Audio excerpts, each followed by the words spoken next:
Shoot at these niggas, no bitching. Yeah, they see the cops, they bitching. Yeah.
Instrumentals. I'm, Talking about when they I'm talking about hello.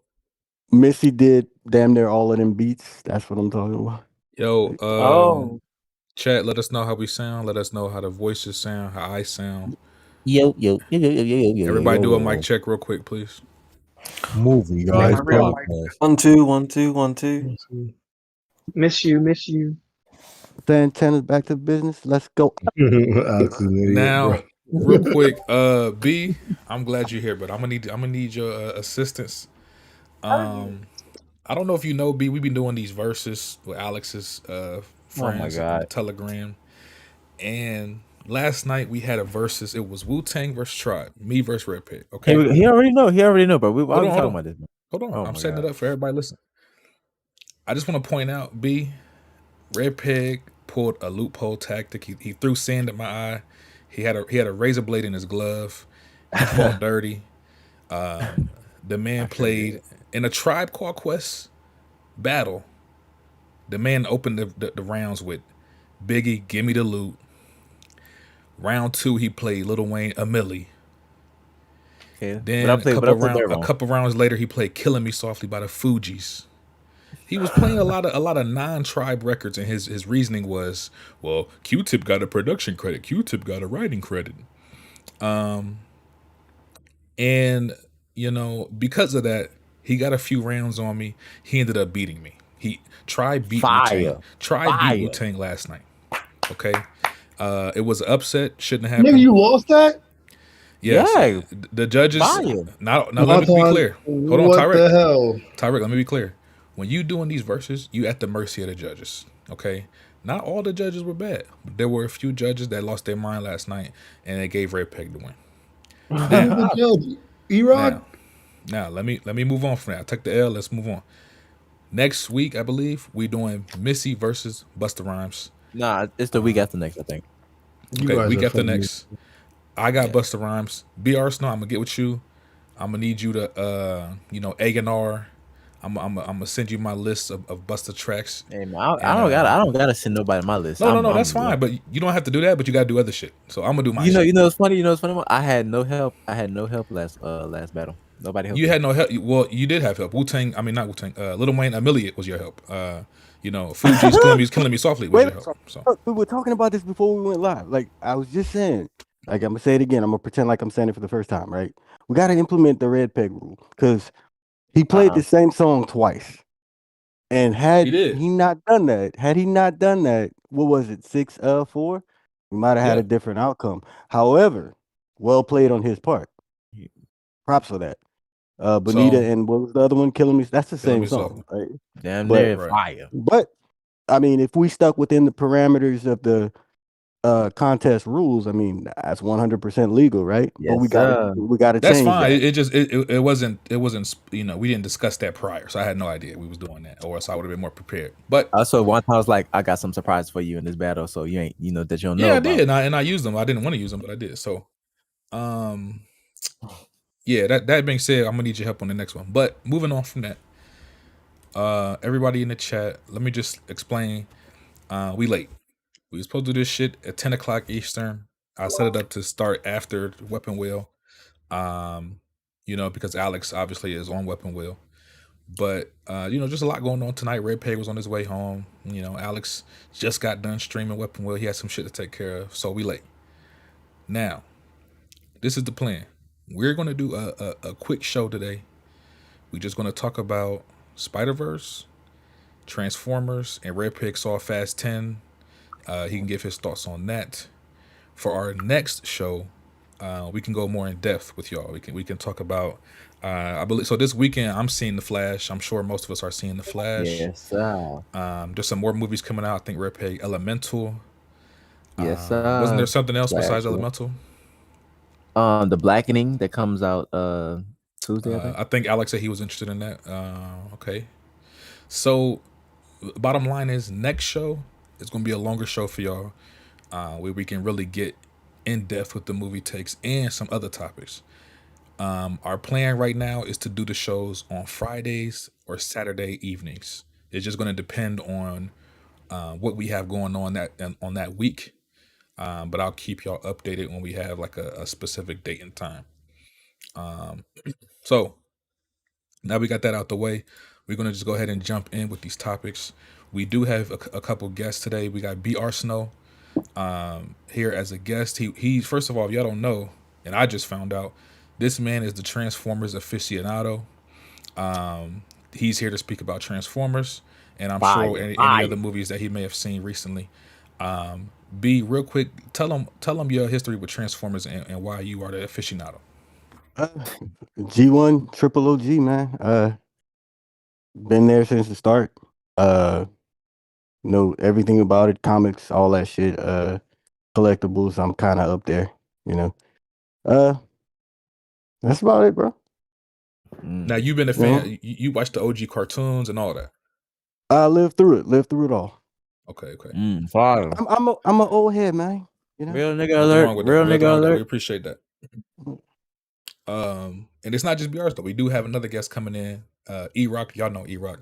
He will be giving his thoughts on Spider-Verse. He just saw Spider-Verse today. He's fresh out the theater with his thoughts. We'll get him in here a little bit later. Let's go ahead and open up the show since I think it was just Red Pig who saw this movie. Maybe I'm wrong. Did anybody who else saw Fast X besides Red Pig? I mean, I didn't see it, but I saw the breakdown and all that stuff. So okay, I can probably chime in a little bit. I'll just say real quick, I did not see Fast X. Personally, I'm not into the new Fast and Furious movies. The last one I saw was actually Fast 7. The one, I think that's the one where Paul Rudd drives off into the sunset at the end with Wiz Khalifa. That's the last one I've seen. I haven't seen anyone since then. This movie, I'm not going to hate on the movie. It's just not my cup of tea. But Red Pig is the big summer blockbuster action movie guy. Yeah. He had to go see Fast 10. Red Pig, go ahead and give your thoughts on the movie. This movie is so good. My bad. It's so bad that it's good. It's not. I mean, if you like objectively review it, it's like disjointed. The agency stuff is stupid. The villain Jason Momoa, he like a bootleg Joker, is actually probably one of the best parts of the movie. Vin Diesel is ass. That nigga's a terrible actor. He almost as bad as Keanu Reeves. Stop it. Yeah, it's all right, bro. Oh, by the way, Vin Diesel character is like the worst part of like every time he speak is ass, so it's the worst part of the movie. The action shit is all right. Let me ask you this. Let me ask you this about Vin. Did he turn his back on his family, or what's up? You know, come on, dog. Come on, dog. Family first, dog. I Oh, saw and also the ending of this. Well, we talking about no, y'all don't give a fuck about this movie. The Rock shows up. It was a big surprise. Oh, people was cheering at the end of the movie when the Rock showed up because they was, they was Really? beefing Oh and my shit. God. The Rock show up. People surprised. Oh my god, the Rock is in a little dump right now. His movie's failing. His show's getting canceled. The XFL lost $60 million. They're getting Damn. jobs lost over there. So, Love. his show got canceled. The Young Rock, that shit was ass. Shazam, He going through it right now. flopped He in the going box through it right now. office. Yeah, Rock so going through it right now. he really need Fast and the Furious to get or go back to WWE. But Wait, so this wasn't, from what I understand, it wasn't originally planned. It's like something nah, that it was a reshoot. It was a reshoot. At the Yeah, last from what Like I a heard, reshoot, from what I heard, they put him in the movie like 2-3 months ago. Yeah. Wow.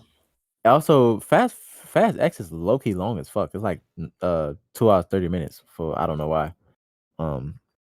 And they also sequel baity is this supposed to be a 2 or 3 part movie? It's a 3-part. It's gonna be a 3-part. Like which is ridiculous. they going Hunger Games on us, dog. It's like John Cena dies. I don't think he's gonna die because they probably gonna have him and The Rock in the same movie. I don't, How are we yeah. supposed to care about a character? Wasn't there an issue with I'm sorry. You go ahead. I'm just saying, how are we supposed to care about a character that doesn't even look like Dom or in any relation man. and was You know- only you know- you introduced know what's funny? like a movie ago? You know, it's funny, John. Ain't Vin Diesel like black or some shit, or like part black or some shit? Yeah, I like think he's biracial Yeah, John in real Cena life. white as In real fuck. life. Exactly. But I think They must be adopted. I haven't seen all the movies. I think in the Fast universe, he's like Italian, Vin Diesel, because they showed his Right. mom one Right, time. right, They showed his right. mom one time, and she was He's like a Dominican. I'm Okay, sorry, so I'm not yeah, buying Dominican, John yeah. Cena and Honest, Italian He can Italian pass restaurant, right? Dominican. They all can pass Dominican. All of them. not John Cena. Yeah. No, John Cena can pass Dominican. Yeah, he Nah, can. He looks white. He- as fuck. There are I ain't some seen no Dominicans look like John Cena. No, trust me. I've seen There are Puerto some Ricans, white ass man. Dominicans, bro, that look just like John Cena, and there's Dominicans that look like Vin Diesel, and there's Dominicans that look like Tego Calderon, which is the Hell other no. dude in the other, or Don Omar, whoever the dudes in the Fast Five. Those Yeah, in the movie they're Dominican. Tyrese told a joke and people laughed at. I didn't think it was funny at all. He was like, he started sneezing and they was like, "What's wrong?" He was like, "I'm allergic to your bullshit," and the whole theater started laughing. Oh, No, This bruh. movie- Cito, cuz. Eject those Cito. Yeah, this is my So this is Skip. Unless you're a Fast and Furious fan. If you're a Fast and Furious fan, you're gonna love this shit because it's Bro, more the don't same. watch this movie. More outrageous. Hey, If you're a Fast ain't, fan, you gonna love it. in real life, The Rock and John Cena, ain't they like don't want to do a movie together or some shit like that? I thought they was Yeah. cool. I thought they was cool Okay. together. Oh, I'm not sure if they did squash it or not. I can't remember. They did fall out for a while after. That was wrestling beef though. well, no, it was rumored that one of the reasons Rock wouldn't come back was because he wouldn't work with John Cena. Yeah, Oh, because fuck. they. Wow, fuck Well, The Rock. no, the other one was that The Rock had beef with Vin Diesel. Yeah, him and Vin That Diesel too, got some right. real serious. Yeah. Yeah. Yeah. Yeah, so we So can move on. that's to the why I'm next movie. surprised. Just because real quick, I Vin want to Diesel- ask, Red Pig, are you planning to see the next 2 Fast and Furious entries? I might as well. Why not? Okay. Why not? So yeah, he saw Fast 10, gave his quick thoughts. Shout out to Red Pig. Now, let's set up Transformers right quick. So, Oh I'ma wait, no. Let me set this up. hold on, no, I gotta intro my I'm an intro. I got something I gotta say. Oh, Hold okay. on. Go ahead. I just want to say with Transformers, because I know people are gonna ask, why didn't y'all all see Transformers? Listen, me personally, I'm just not interested in Transformers, bro. The last Transformers I saw, what was it? What was the one after Dark of the Moon? Age of Oh, that- Extinction. That's Yeah. the last Transformers I saw. That was That like was bad, though. That's not the 2011. worst one, bro. Congrats. That shit was I long. saw I'm the gonna first need you. three. I'm gonna need you. Wait, I'm gonna need you to be a little more specific. Can you say Transformers movies, right? That's true. The movies. All right, because when you say you don't fuck with Transformers, that I've only seen the movies. I haven't seen the shows. Okay. All right. The only movies I've seen are the first three, the Shia LaBeouf trilogy. I liked the first one. I remember liking the second one.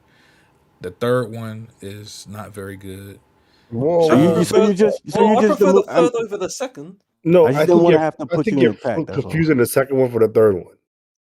I don't see it. The It's third been so one is long. better. I'm gonna be real. It's been so long. I don't fucking remember. All I know is I like the first one. Okay. Oh, And let me just say this: as I've gotten older, I just don't care about Transformers. When I see those trailers, whether it's Mark Wahlberg or fucking Haley Steinfeld in Bumblebee or whatever, I just don't care. I'm not interested. If you guys like it, that's cool. I'm not gonna hate on it. It's just not interesting to me. So that's why I didn't see the most recent Transformers. But most of the movie guys have. And we got B. Arsenal, the Transformers guy here. Yes. Red Pig, go ahead and intro the Transformers movie review. Go ahead. I want to say this is one of the best action movies of the year. Actually, probably Wait, one of no the best spoiler. movies. No spoiler first, right? Yeah, we're gonna start with no spoilers. No spoiler. This is one of the best action movies, best movies of the year, best summer blockbusters of the year. Everybody should go see it in Dolby theaters. Sound design, all that shit, fire. The storyline is I'm gonna read what I posted on Instagram one time. Okay. Go ahead. Surprisingly compelling storyline, even if trite at times. You know, most of y'all don't know what that means. Y'all could go Google that. Good acting, casting. I love the action, of course. Glad it wasn't nonstop action like John Wick 4, but we're gonna get to that. The sex appeal, it wasn't, but it had titties, useless, random titties and shit, and looking at skinny And white bitches, Transformers? yeah, it, you know what I mean. I enjoyed the newer Transformers more than I thought I would. Oh, Skeet Davidson, pretty good in this movie. I've been hearing that, but pretty good I as don't care. Mirage. He not getting no props from me ever. Also, I gotta say, the soundtrack really good in this movie, better than I thought it was. Yeah, they showed the Twin Towers in this movie, by the way. I didn't expect it. Yeah, well, the movie took place 94, so yeah, I know. We know they don't like showing the Twin Towers, but yeah, great movie. I want to get into this. This movie shits all over John Wick 4. It is literally better in every single way. Yeah, hold it down. Story, better story, better action, better acting. I mean, if you want to, just imagine seeing Optimus Prime say "yeah" after they pan to his face every time. Like, no, he don't say yeah. You know what he says? Autobots, let's roll out. That's what he Well, says every fucking 3 seconds. You could be ignorant and believe that. Every but 3 Optimus seconds, let's roll out. Optimus Prime is just a much better character than John Wick is. It's just, yeah. It's not a If we freaking being real, every Transformer in this movie got more character than fucking John Wick, nigga. Thank God we didn't see Optimus Prime do a armbar execution 50 times. That's cat. And hobble after he do it, nigga. Optimus Prime not an old nigga like this nigga, but he the oldest nigga. What? Well, he Nigga, older thousands and of moved years better old. than Keanu Reeves, nigga. Keanu Reeves was limping after every you just armbar you execution he was just a doing, nigga. fucking And then hater. he was breathing hard and shit. Optimus Prime didn't fall. Optimus Prime Comparing didn't a fall flesh on and blood stairs. human being to a Optimus a Prime fucking didn't fall robot, downstairs for 10 CGI minutes. robot. You're crazy. Optimus Prime didn't fall downstairs for 15 minutes straight, nigga. That's all I'm saying. And Optimus Prime didn't say the word "yeah" the entire movie. So shout out to even Skeet Davidson was better than fucking Keanu Reeves in his it's crazy. Oh my god. Go ahead, B. Tell these dudes how good the movie is. All right, so I didn't know I was a ventriloquist. Thank you, Red Peg. I appreciate that. So I saw it last night. Up until last night, there was only one Transformers movie. That was the '86 animated movie. The last animated movie that was 100% hand drawn Orson Mm. Welles, the great Orson Welles, his last acting role as Unicron. Dr. Spock, Leonard Nimoy played Galvatron, right? Okay. Right. I mean, if y'all haven't seen that, please go check it out, man. Look, everything Red Peg said, fuck Optimus Prime. They need to kill that nigga. I'm so tired of this nigga. That's my only complaint. Like, okay, I don't like Autobots, y'all. Like, I don't fuck with the Autobots. So, Oh, you a but Decepticon. I really fucking hate Optimus Prime. Like, I mean, total times he's died throughout all Transformers continuities is 47. Goddamn. He's a bitch. Like, for real. Come on, dog. What else? How many times has soundtrack. Megatron died? Megatron has never died. Megatron does not die. Respect Okay. on it. In the shows he do. No. He definitely died in Armada, bro. Well, Armada don't count, man. That's not canon. Oh my god. Look, Red Peg, man, soundtrack was fucking fire, bro. Like, Yep. I'm talking like straight out of Compton vibes. Like, Yeah, man. I'm It opened fucking- up with Wu-Tang. I'm fucking with it, bro. Like, man, what else? The acting was really good. I think, where's Alex at, man? I need this nigga right now. The human shit was really good. Yep. Like, It was the there best out wasn't of all any of of them. that Michael Bay cheesy fucking comedy, Yep. right? Action was good, bro. Fire. Like really good. They didn't do that shit they did in the other movies where they go close up and like you see shit moving, but who's fighting who, right? It was a bunch of jump cuts. What else?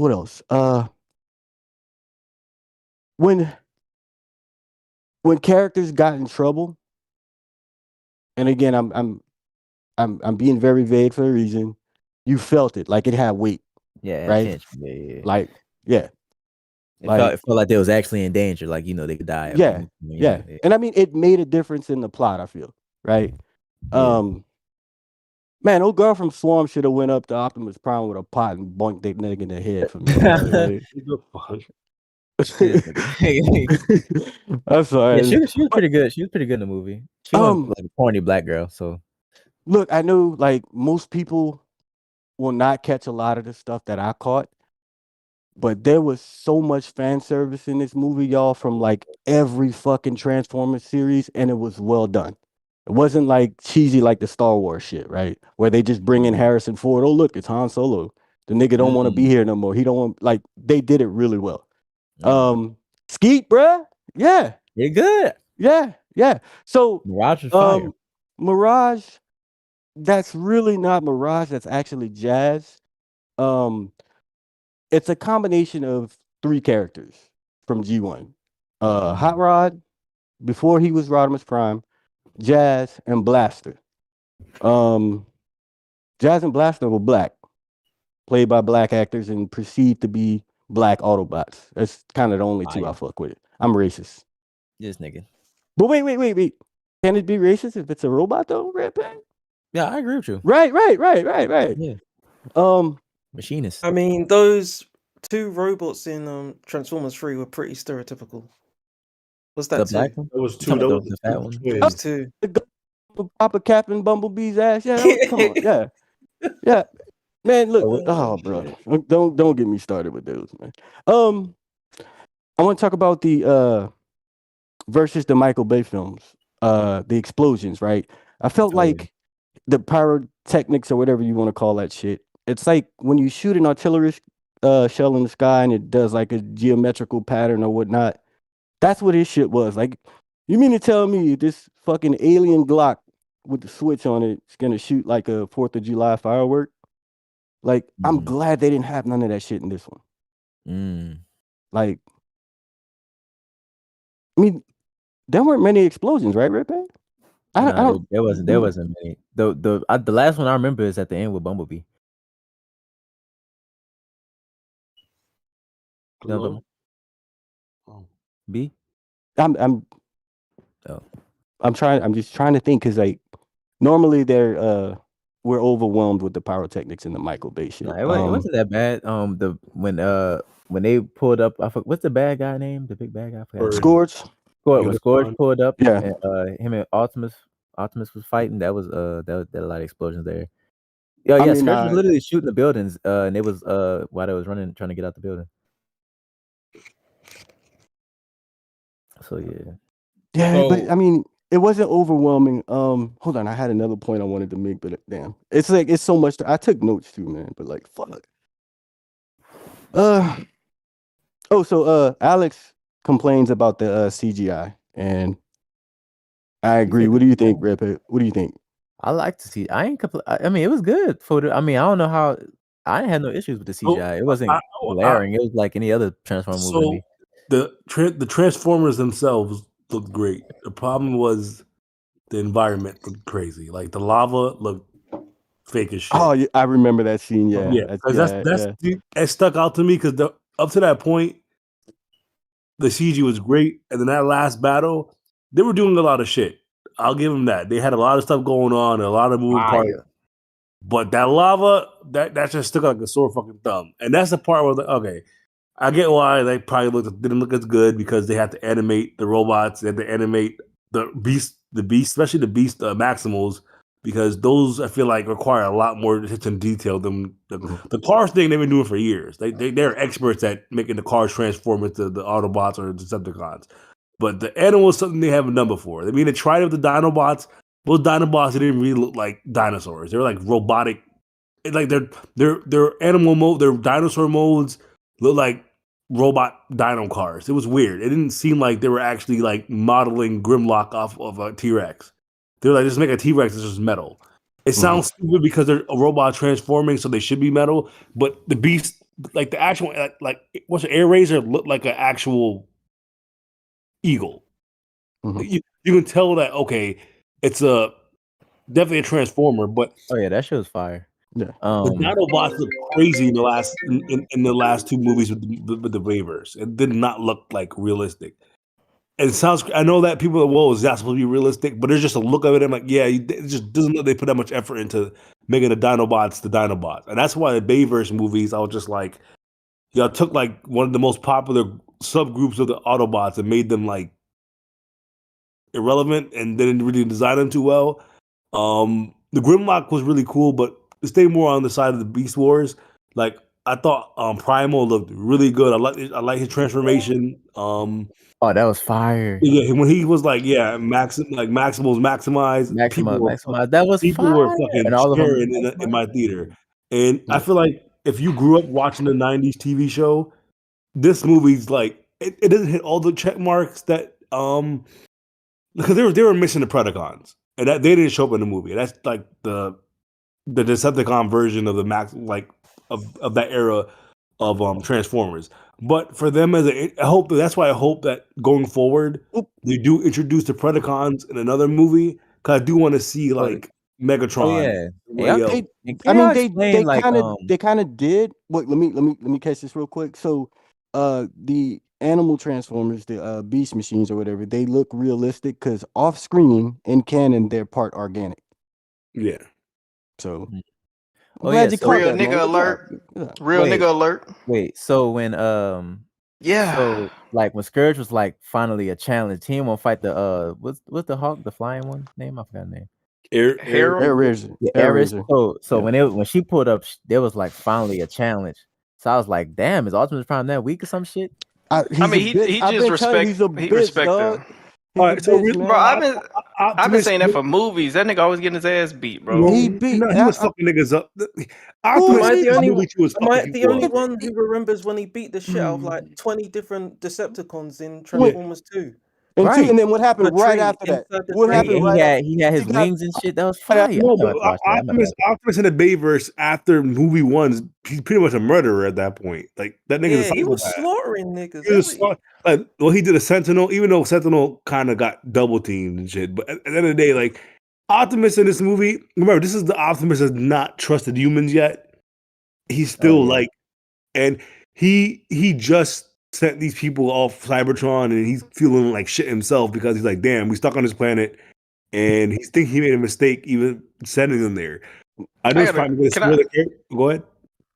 Oh, go ahead. Finish your thought. No, so he's still Optimus. That like he's not at the Prime Optimus like yet. He's working his way there. And remember, what brings out the best in Optimus is Megatron being there. Megatron was not in this movie, so I think that's how it has a lot to do with Megatron, like Optimus growing.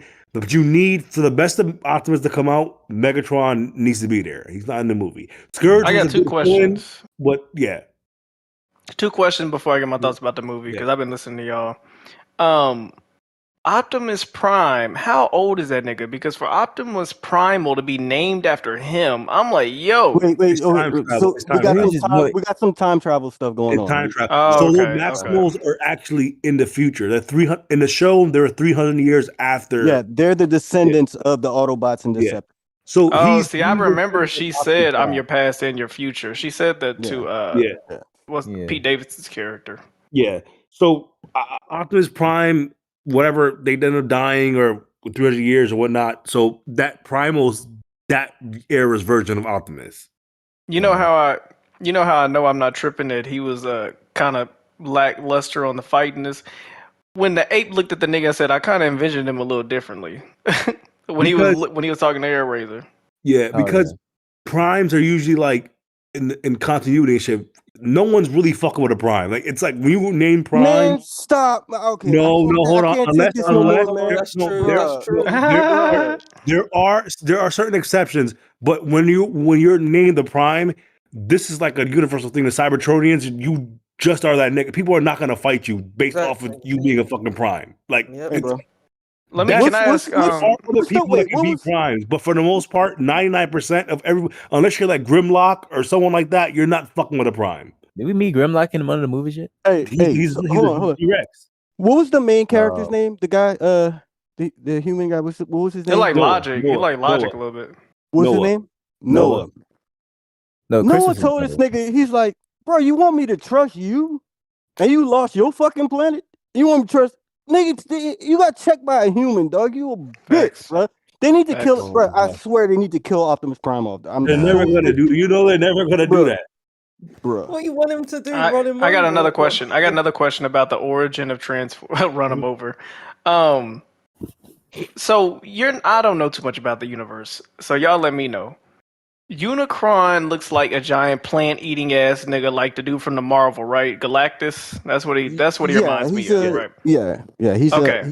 So, how do you, if Prime is the top level of robot? Oh well, not top level. I'm not saying Optimus Prime. I'm saying if the title Prime means that they deem you as one of the top people on this planet of our race of our whatever. How are they born, but who determines who gets the best powers and material and like how do robots how do you determine this is where Megatron's origin comes in. So basically at the beginning of the Transformers universe, you have Primus and you have Unicron, they're brothers. So the planet Cybertron's actually a big ass transformer. Yeah. But he doesn't Unicron is more active than he is because Unicron eats planets to survive. Prime. So what happened was when Autobots when they're born, they get designated a role. You have people working in mines. Megatron's one of those people who worked in the mines, and he ended up he resented that. That's why the reason why Megatron's the way he is now because he resents how like when they were born, they're like the government role. Yeah. You're doing good. You're doing good. Megatron was a slave, and he was a gladiator. And then there was a uprising against the corrupt government, and so man, you're saying the so you saying the Autobots are really the bad guys? Yes and no. But that's like calling the FBI the bad guys. Like it's just like they're protecting when they're born, they're assigned a role. And Optimus Prime is a librarian. His name is Orion Pax. He's not a warrior. Look at you, man. All right, bro. Like, he's not a warrior. He's a librarian. He never Optimus Prime is actually not a fighter. He had to be groomed into that. Like he never wanted that shit. He actually looked up to Megatron as he should. Yeah. Megatron was supposed to be the next Prime. Like people know that Megatron wasn't supposed to be that dude, but then Megatron, he got influence of Megatronus and became a whole other nigga. That's another story though. But Optimus never wanted he was never his main. That was just gifted to him because Bjornsson probably hate this nigga, but I'm saying that he ended up taking that from Megatron in the sense that he was more worthy of it. People might not agree with that, but that's just how the canon goes. Like he became Okay. worthy of becoming a prime. Cause I be seeing certain even in the movies, I'm like, yo, that person got fire ass skills. Like, did they go get an upgrade or did they just get It's born just like the way that? they're Or- born. They're assigned certain thing when they're born, Yeah. and then it's Anything. yeah. This makes me rate Optimus Prime even more. A lot of these guys are losing to a librarian who only had what, like a year of training. Like, Who come on, lost to fam. Optimus Falcon. Prime? Who lost to Optimus Prime? This is Really? Come on, crazy. dog. Come on, This dog. war's been Who going on. who had This war's the been going on. speech This war's been ever? going on for ages. Starscream. No, Megatron killed Starscream, but who? When, This war's been when going on in for the G1 ages, show, being in led the by a G1 show, but librarian. Crazy. Megatron. This is the thing. Optimus probably doesn't have a lot of kills in the shows on his record, but it's like no one's really fucking with Optimus in the show. Like no one's really killing this nigga in the show, other than Megatron when that one time when he kind of like tricked this nigga. But Well, other than that, what? it wasn't really that fair. It wasn't that fair. But that's the thing. The only person fucking with Optimus is like Megatron and maybe Shockwave, and even then, like Shockwave's not really fucking with him. So I'm talking about people on a regular Decepticons roster. I mean, there's So the Sidna there's wasn't really some fucking with him? people like on the outside, like some random one-off character that'll come in, like Grimlock, who can compete with Megatron and Optimus. But the rest of the niggas is not competing with Optimus. Even though like people here, Optimus is like this version of Superman. And I think if you don't like Superman, you're probably not gonna like Optimus too much. Which is I don't think Alex likes Superman. So if you don't really like Superman, you're probably not gonna like Optimus because he's really their version of Superman. Yeah, and If you like, think about it, and a lot of Megatron's people like don't Zod. like Superman. Now, And real Megatron's quick, like Joker. Yeah, I want to ask y'all, Alex, real quick, since you just came in, can you give your quick thoughts on the movie? Yeah, for me, like I said, I'm not the biggest Transformer movie fan because of Michael Bay. Say what y'all want about the action scenes, the pyrotechnics, whatever the fuck.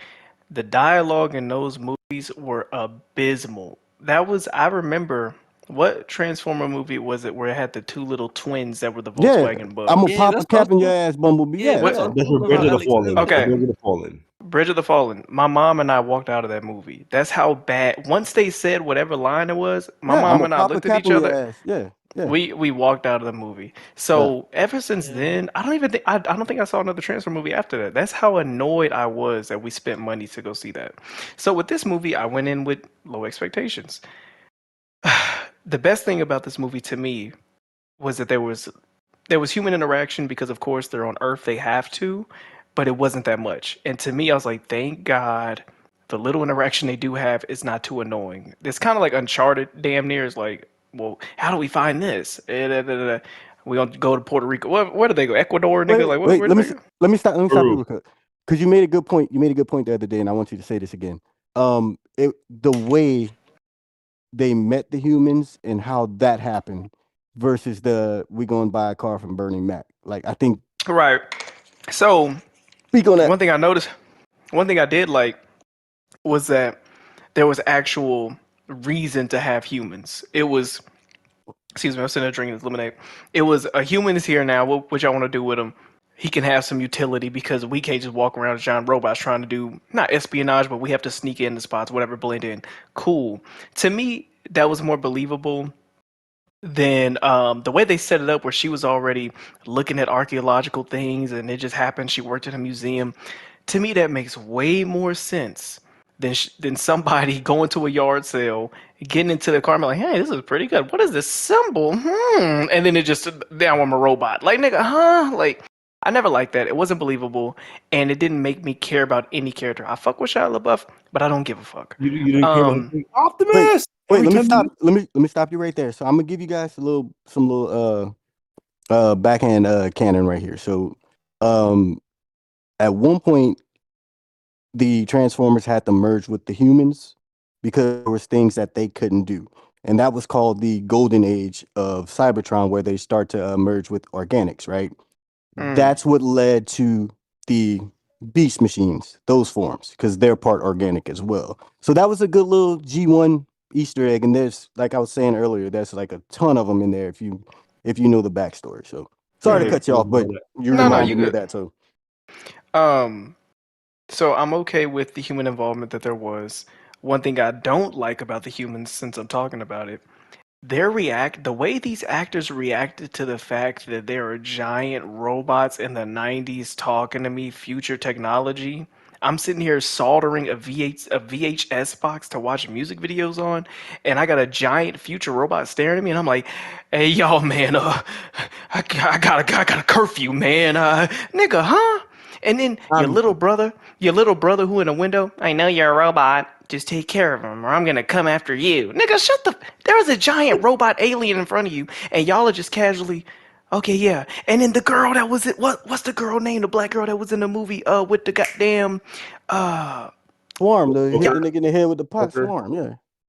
with the black girl with the afro, the other The one with the lead girl. choker. Yeah. Fam, they ask her, will you be able to help us? She got a 3-second existential crisis. She looked to the left and then turned around with them with the most uneasy. Yeah, I'll help. Nick, like, bro, these are giant robot aliens. I'm not saying spend 2.5 hours screaming and looking at each other and be like, what the fuck are we doing? We got aliens. But the way that these people just casually accepted that we are talking, it annoyed the fuck out of me. And that little brother annoyed the fuck out of me. I know he's sick. I know he got sickle cell, but I'm gonna come after you. Go to bed, nigga. You know, these excuses are crazy when you love. These aren't excuses.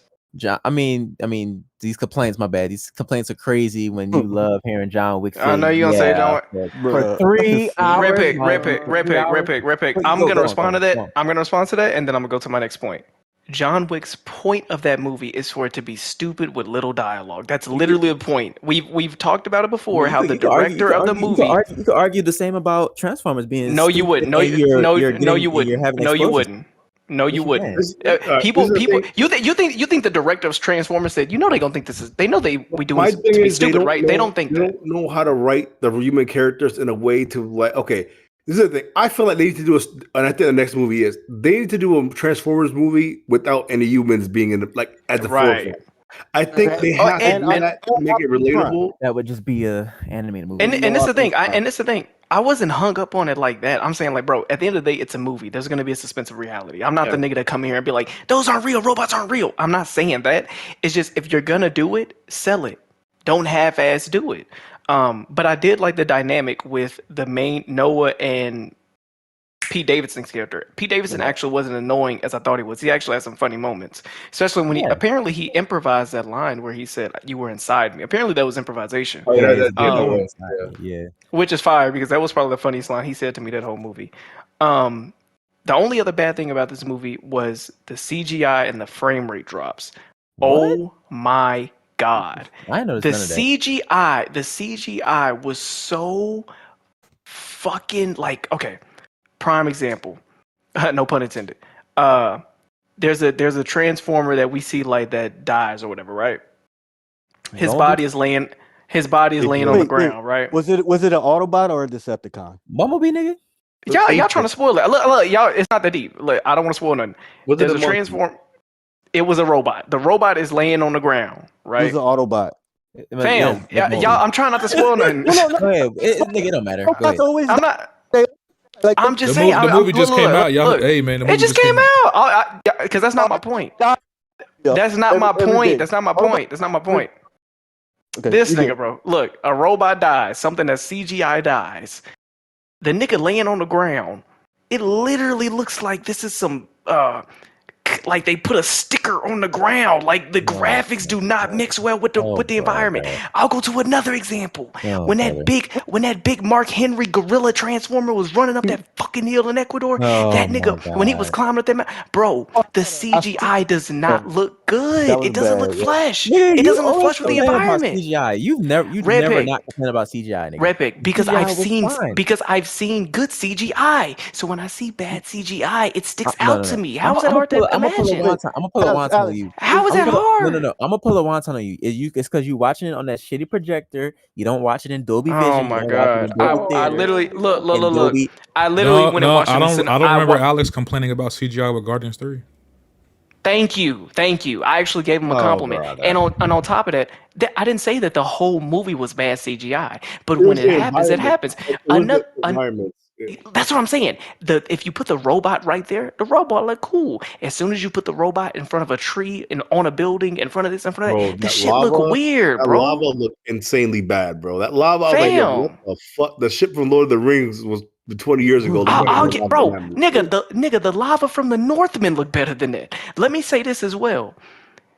The frame rate drops. We know that in movie and cinema they do 24 frames per second, right? Yes, we all agree. Yeah. I didn't notice any frame Okay. rate drop. Hold up. They do 24 frames per second in cinema, and that's so that whatever we're seeing, that way it kind of slows it up a little bit so we can take in everything that's going on. When you see a soap operas usually do it at about 60 frames per second. That's why those shows feel so weird, because it's so smooth. It literally feels awkward when you look at a soap opera as opposed to a movie. You see the difference, and some people get motion Why sickness. frame drops are like that. They Huh? I didn't notice no frame. I didn't know. the I didn't frame, notice no no, frame this dip. is the thing. They render the frames of the robots at a higher frame rate than they do the rest of the background. So what's happening is when you're focusing on the robots, they look like they're moving at a like Choppy. everything is moving choppy because the background is not keeping up with how fast they're moving. I didn't, bro. I Yeah, didn't see they animate when they animate the CGI. That's what they do. They're animating each of those characters, each of the body parts. Even Fam. some of the body parts are different frame rates for the Right. actual Transformers. Right. And so, and like I said, that scene where Optimus Primal was running with Air Razor and on that mountain when he was going to when he was When he- like just following When her he went somewhere. up the mountain, oh yeah, that Right. shit was bad. That shit was so bro, bad. that's what I'm saying. Yeah, that So, was horrible. And this is the thing. If you're just staring at the screen, if you just casually like you're not focusing on anything, you're not gonna notice that. But I'm here to see Transformers. When I look at the screen, I'm staring at everything on the robot. I'm looking at the wheels, the headlights. I'm literally staring at the details of the CGI. That's why I wanted to see the movie. I don't give a fuck about Transformers storyline. I don't care. I wanted to see some good CGI, some good action. So in those scenes where the robot's moving quick and shit like that, I'm staring at the robot. And I'm looking at the robot. I'm like, that nigga is choppy as fuck. Well, let me ask I'm- this. Let me I'm ask not- this. I got it Go ahead. because I'm gonna forget. So, as compared to the Michael Bay films, and I know you said you only saw one, but did you go back and watch any of them? No, I've seen at least Okay. at least How would two you- of them. How does it compare to those, in your opinion? If this is the route that they're going, I prefer this one more than the other movies. I The mean, do you Michael think Bay the movies. CGI was better? The CGI was better. in Oh, Michael Bay? That's what it's I'm been asking. so long. It's been so long since the old CGI. I mean, since So- I've seen the old movies, Does- I'd have to does anyone I'd have to else go back and watch. Feel that I'd have to maybe go the back and watch. CGI was better? So this is Does the thing. anyone- You think, but well, Michael Bay I handled all agree the like he was really, hands on with the shit. I think he had a little part to do with it, but He I won think awards because for Michael the Bay was whole- involved. This is my thing. The CGI for the robots always have looked good. No matter Yes. what movie, they've always looked Yeah. good. The problem is with Michael Bay is, I think someone mentioned it earlier, his explosions made no fucking With the sense. pyrotechnics. Yeah, because the slow-mo, and it was slow-mo. But Michael, they fireworks. had slow-mo in this movie, but Michael Bay Yeah. like using a mix of practical and CGI, and I don't think there was much of that in this movie. But Well, my thing is with weapons. The look. I think someone said they look like they're finding pop guns and shit in the Bayverse. It's like they're Yeah, Bumblebee yeah. was like just firing like a fucking firework out his arm. I'm like, bro, this movie, the weapons look like, oh shit, this is a weapon. This is the actual advanced weapon. It's melting through shit. The other movies, like prior to Bumblebee, the 2018, the weapons look like they're Bumblebee's shooting. It didn't look effective at all. They're just doing firing for effect type of shit. And it was killing like Decepticons. I'm like, bro, the weapons don't look like they actually packing a punch. Unless it's like a Fam. melee weapon, then yeah. Well, look, I want look, to. here's And what I was getting Omicron at, looked though. amazing. Unicron looked amazing to me. That whole scene where he was like staring at Scrooge or whatever, Scrooge the Duck, whatever his name is. That shit was fire to me. That same scene is in the '86 movie. yeah, Alex, I gotta put you on that. Look, Yeah. look, let me finish my point. So in the Michael Bay films, and if you guys disagree or if you agree, let me know. I think the budget was mainly spent on Bumblebee and Optimus Prime. Mhm. Everyone else had that same grayscale color. These movies here, these colors pop like they have individuality through their designs, right? Mhm. I mean that there was that black and orange Decepticon, and then that black and yellow one. Man, them two that motherfuckers was look really good good, looking. dog. Like, Oh yeah. The purple and white one. Yeah, and even that one, like we knew. I mean, I don't know all of their names, right? But like, I know that this is a different bot than this one and this one. Like, Yeah. they're all mhm. right.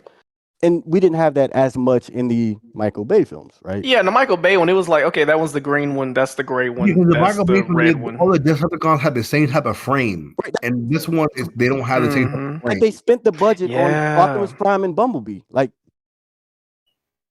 Yeah, I mean, and that's obvious why. Those are the toys. Those are the two That's top ones. the ones that, But yeah, that's the Bumblebee ones wasn't that in we this gonna movie sell. as much as you think. Because they're trying. I think what they're trying to do with Bumblebee is Bumblebee's been like the star The mascot, yeah. well, no, mascot. Bumblebee, even back to G1, he was kind of the bridge between the Transformers and the humans. Like the human element always hung out with Bumblebee. Yeah, because So- And he was the Mhm. best movie. It's the best Bumblebee movie. is like what they did with his character. Bumblebee's character in these movies, he's what they really did was took Hot Rod and combined it with the original Bumblebee character and try to make him to that. But they could never really pull it off. And then they kind of made Hot Rod a piece of shit in the last night. That really wasn't Hot Rod. I mean, the name he was, but character he wasn't. You know what? I think another reason why as well is because Bumblebee was a Camaro, and that was a car that anybody could get. No, and I feel like they actually that was one that used for when the Camaro was re-released. Yes, Yeah. no, that's So it was like a And that whole movie, push. and where that like, movie really popularized the Camaro again, right? Yeah. nigga, Yeah. fat bro. I see cars to this day with And the people call it Bumblebee. with the not even that, but I'll see Camaros to this day with they'll put a Decepticon on it, but I've seen people with the Transformers magnets still on their cars because it's a yellow Camaro. Every kid wanted a fucking Camaro because of a Yep. fucking Yeah, Yeah, that movie, because of bro. Bumblebee. Yeah. Every fucking kid, and then Great, it's like great marketing. No man. one wants to be. No one wants a fucking Optimus trailer truck. Like Nobody wants a jet 18-wheeler. or an attack helicopter, nigga. Hey, yo, we gotta talk. We have to talk. We can't not talk about this and not talk about that the post credit scene. So spoiler alert. Wait, we can do plot now. Hold on. So we can. If y'all doing spoiler alerts, if you haven't seen Transformers and you want to see Transformers, mute and come back and maybe For like 5 minutes. Yeah, mute up right 5 minutes. right 5 now. minutes. We gotta do Come it back quick. 5 We minutes. gotta do it quick, right quick. All right. Okay. Can I go So, first? wait, Can I go wait, first? wait. I got a quick one. Go I got a quick. Go ahead. Okay. So, Mirage is actually Jazz, right? So when we introduce Mirage, they're playing "I'm Cool Like That," right? Mhm. Remember Yeah. that? So when they stop "I'm Cool Like That" and they show Mirage's decal, it Mhm. stops on the word Jazz. Easter egg number 1. Okay. Now, when they're on the bridge, whatever bridge that is, that Brooklyn Bridge, and he Williamsburg. transforms and the guy comes out of him, like, oh man, that sounded so bad. Anyway, Yeah. when he transforms and then the guy kind Pause. of pops the guy. yeah, Damn, that's so bad. Okay, so they in the original G1 show, they had these little stingers where one character would be like, Transformers will be back after these messages. That is the exact same transformation that Jazz does in his stinger. Oh wow. All right. So it keeps going. So his car model, that's Jazz's car model from G1. Remember that part when he changed into the Lambo? That was a Yeah. shout out Yeah. to Michael Bay. His Oh, yeah. Mirage and Michael Bay. And then he turned into a Formula One car. Yeah. That is Mirage's G1 form, a Formula One car. Wow. New Rockstars didn't even get that right. Fuck Bro, y'all. I know you was in that movie going, oh shit, Bro. oh shit. Bruh. So this So this is is really a homage to like the fans for real. This was like a fan service. But they do it so well. Like when he tortured Scourge, like he does that to Galvatron in the original G1 movie. It's like it's fire, bro. Like yeah. Oh, wait. So all right. So for the post credit scene, right? They had grown men, nigga, literally jumping out their seats when they seen G.I. Joe on that car, nigga. I did Like- too. Like I Literally, one man was like, "Oh my god, holy shit!" I was like, "Oh my god." What that's I- canon. That's canon to G1. So I was like, Yeah, so how they gonna do this? How the Transformers and G.I. Joe gonna That's work together? canon. Like, how That's they- canon. That's canon. They in They're the same universe. They crossover. both owned by Hasbro. Yeah, they have a They're in the same- crossover comic and all that shit Yeah, before. they're in the Storm same Shadow and universe. Snake Eyes. Yes, sir. I love me some of that. Storm Shadow. So is it safe to say that was Duke? That was Duke. Oh, that was That Duke? had to be Duke. See, I was trying to figure out who that was. That and had I'm to be yo, Duke. I was like, he- fucking Duke. Maybe, yeah. Maybe. Yeah, It's they- crazy.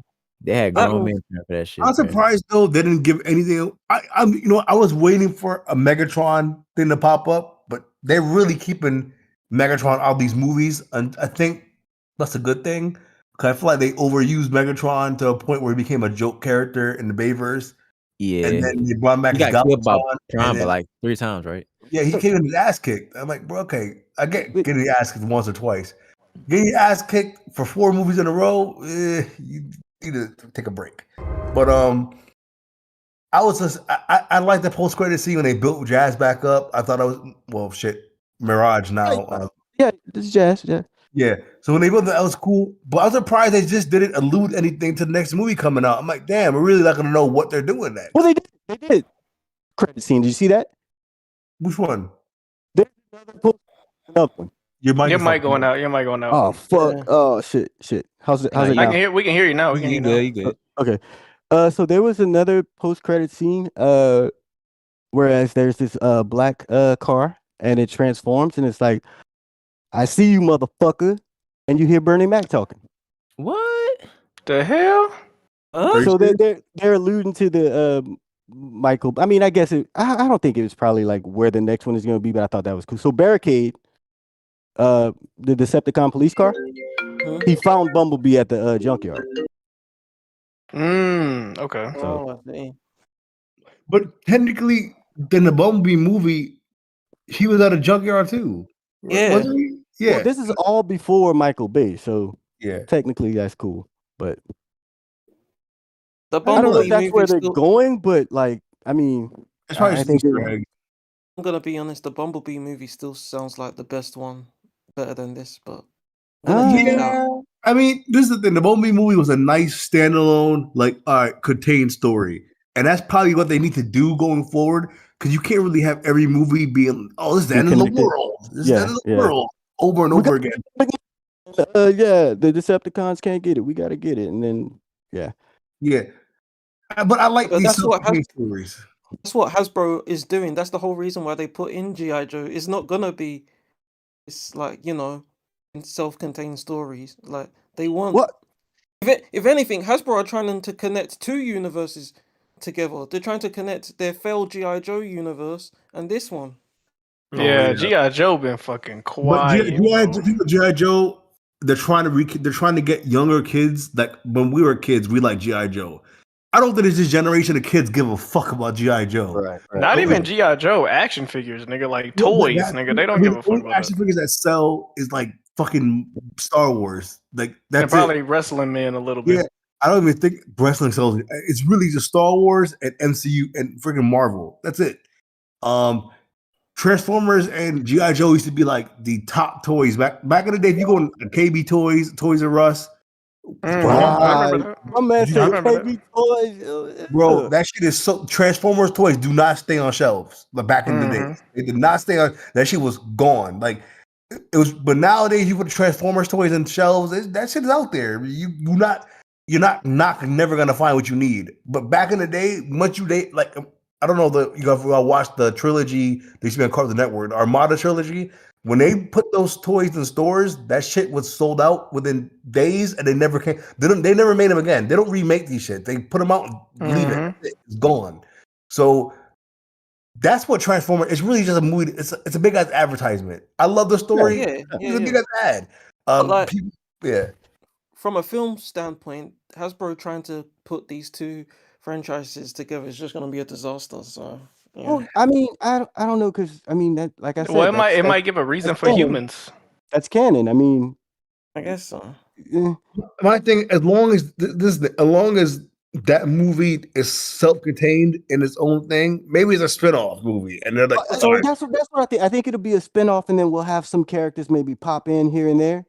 So what? They're gonna reboot Snake Eyes for the 3rd time because that Snake Eyes solo film flopped hard. Wait, so what the fuck are the Transformers gonna fight that's like G.I. Joe with like They're gonna No. make I was Cobra. gonna say they could either Cobra could have their own machines that they've created or some shit. But to me, it would make more sense if G.I. Joe humans were involved than a random ass nigga with a that live in New York, bro. Like I don't like. after this movie, I don't need to see any more Transformers linking up with regular niggas. Make it some GI Wait. Joes, Yeah, like And then how did y'all, make how it did y'all an feel about entity. how did y'all feel when Noah got that transform Okay, thing? so No. so again, that is canon as well. This happens in the 1986 movie. I mean, Oh, I was gonna say, the was he like a su- Mega the Man type suit of shit? the suit is almost identical to the suit in the 86 movie. So man, I need y'all to Yeah, check that out, man. But that yeah, was fire. I thought that was fire when they was that's fighting canon. together. That Him is and canon. Optimus Prime was fighting. I thought that was fire. And there's also a human version of a Transformer. It was you guys remember in the Michael Bay film the chick that Shia LaBeouf was kissing and then she had the Megan robotic Fox? tongue? No, not her. It was Oh. it was Megan Oh, Fox wasn't Rose in this Huntington movie. Whitley, I think is her name. Right, and she tried to kill him. That's called a pretender. So they're part Cybertronian, part human. So that's canon. What y'all think about when they killed that little bitch ass Autobot and he was crying like a little bitch because he knew he was about to die? Like LOL. that, right? Like Bumblebee, they killed this little bitch ass. I was so happy. Oh, this nigga. Wait, we still in Uh, spoiler Wow. talk? Yeah, we Yeah, in we spoiler are. talk. Yeah. Oh, okay. They killed him, bro. It's like Really Bumblebee, hurt. I don't want you to go they to. definitely had people cheering when he was brought back to life. I mean, don't call it a comeback. We're gonna play Mama Said Knock You Out. That's fucking fire. Like, I mean, I'm admit I rooted for Autobot for a little while, you know. This nigga. Should be Fire. rooting for them all the time. No. You like the bad dudes, quote unquote?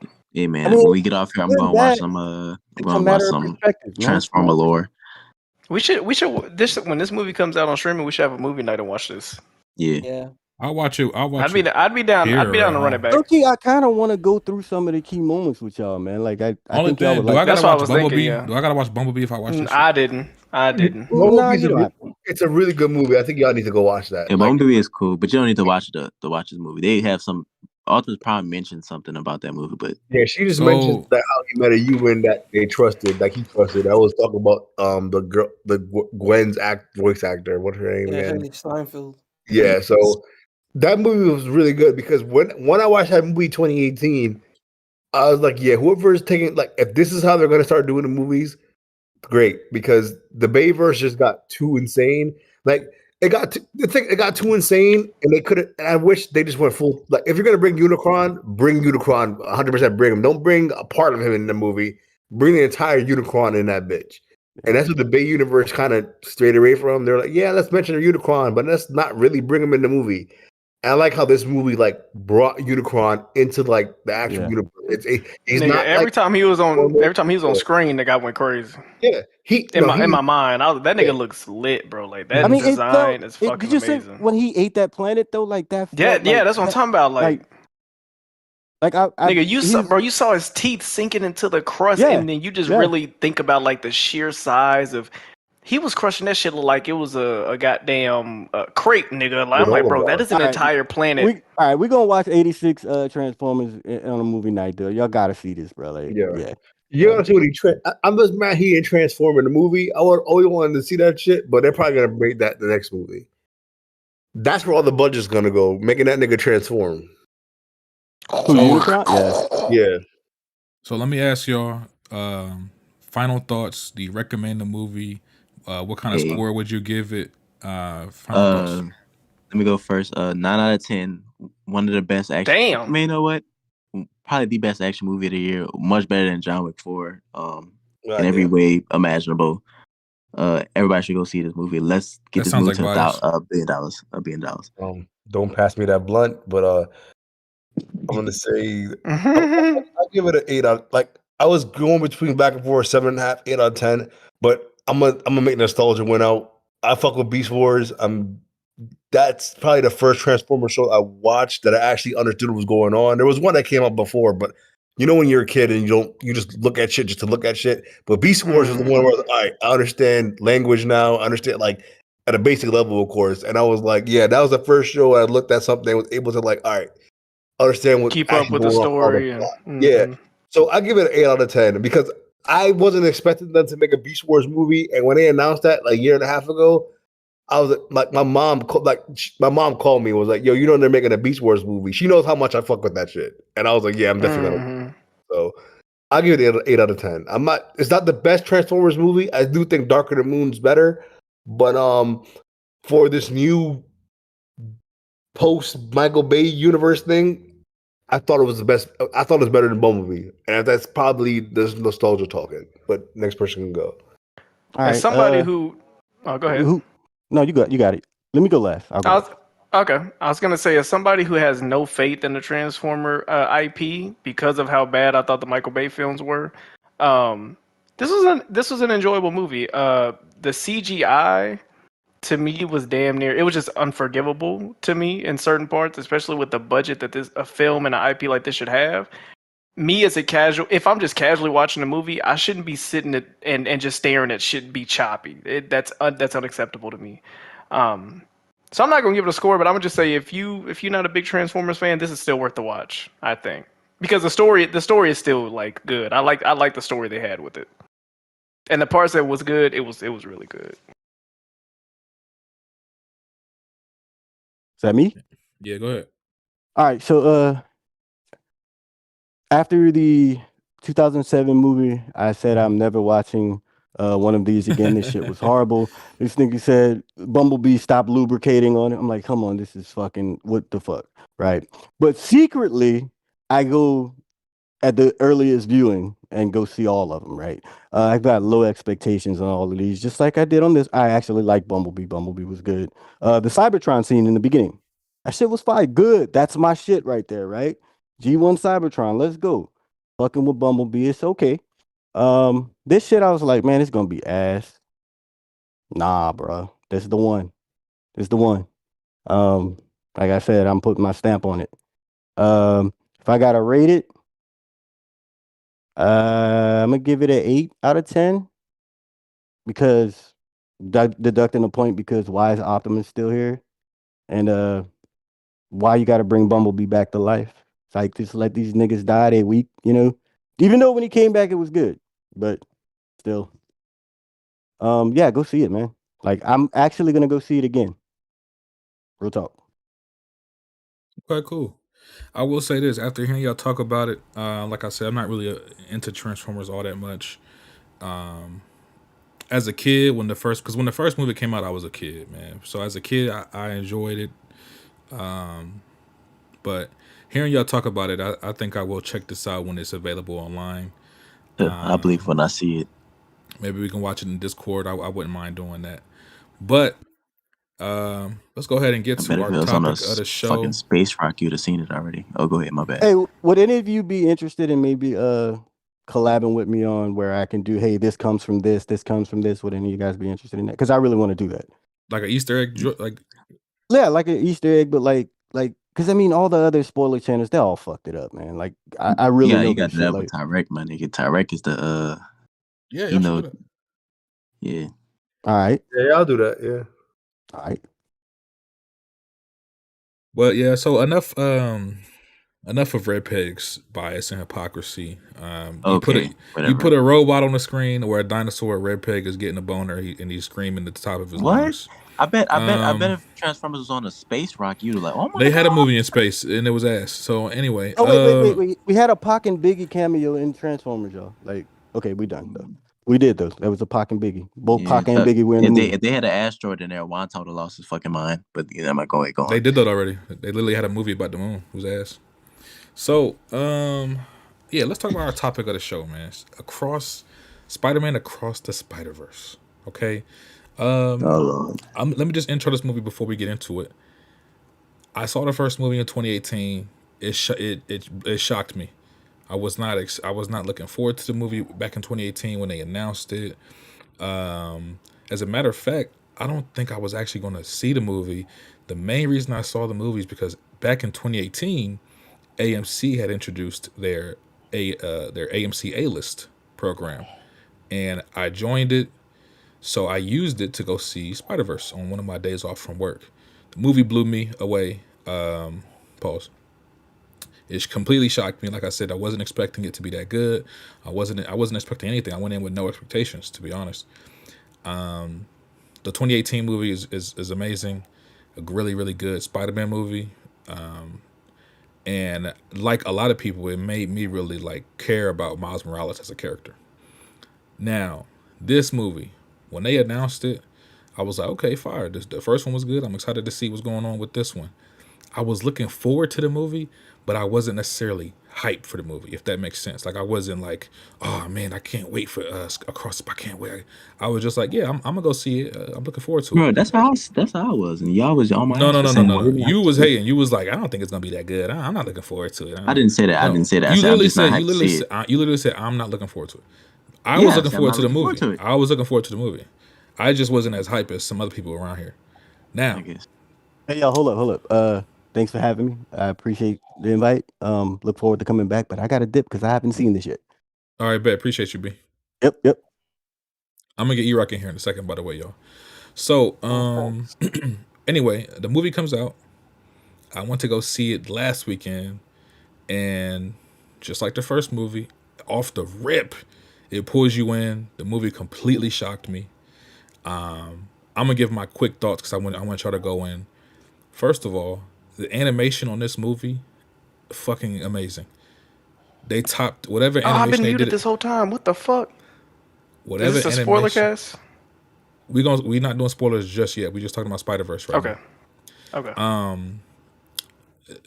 Whatever animation they did in the first movie that looked good, it looked even better this time around. It's all hand drawn.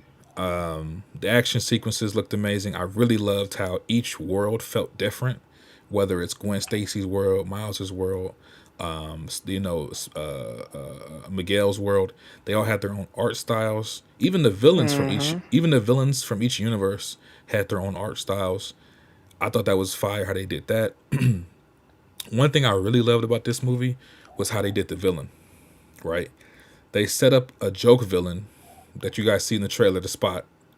They set up a joke villain, and then throughout the movie, as he tells more of his story and some more things happen, he actually becomes a lot more than that. And I really, really liked how they handled that. It was kind of like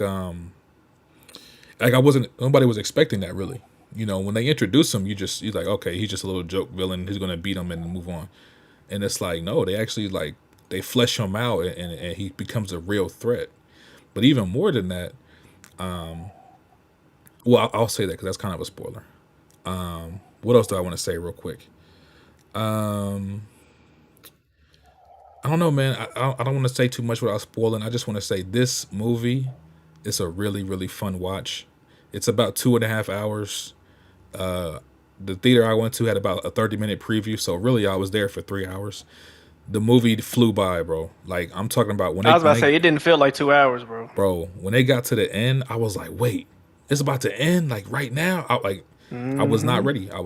So the movie is a fun watch. It keeps you engaged the entire time. I'm going to save the rest of my thoughts for when we get into spoilers, but let me go ahead and get E-Rock down here. One of y'all, go ahead and give y'all initial thoughts on Spider-Man. So I watched this the day it came out, the Thursday. Washington Cinemark XD. As I said, I watched the 2018 show movie. I wasn't expecting much because it was an animated movie and like Spider-Man animated. Like other than the TV shows, I was like, not anything special. Look forward to.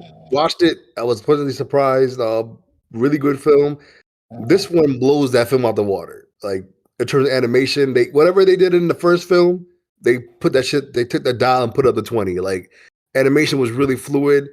The characters, I liked even the characters. Some of those characters are really obscure. Like unless you're deep into the comics, you're not gonna know any of these fucking people. But I liked how they try to bring as much obscure characters in and be absurd with it because it's a movie you play around with. It's in the multiverse. It's what the Doctor Strange movie should have been. Facts. Like, I tweeted that. I said they did the multiverse better than Doctor Strange. Facts. I feel like facts. This should this is the craziness. This is madness in the multiverse. Like that's actual madness to me. Like what was going on. Animation was great. The sound was amazing. The soundtrack was I love the soundtrack in the last movie, but the Sunflower song pretty much stood out as the main song. This one, I feel like there wasn't a song that stood out, but I felt like the soundtrack was really consistent throughout. and it fit with like what was going on the screen. Other part I think Michael O'Hara as the 299 Spider-Man kind of like not stole the show, but him being like the main. You said Michael, you mean Miguel? Miguel, yeah, sorry, Miguel. He didn't steal the show in the sense of like how a villain would, but him being that primary antagonist, it's crazy. I'm talking like an actor was doing it, but the way how they animated the movie, it just felt like yes, bro. It's weird. It's like I'm talking about these but it's like he's like the act. It looks like they're actually acting. I don't know how crazy it looked, but that's how good the animation was. It felt like I was just watching like a filter over like an actual character, like the actual real life human. It was insane. That's how good animation was. And the colors, like usually animation kind of has bland colors.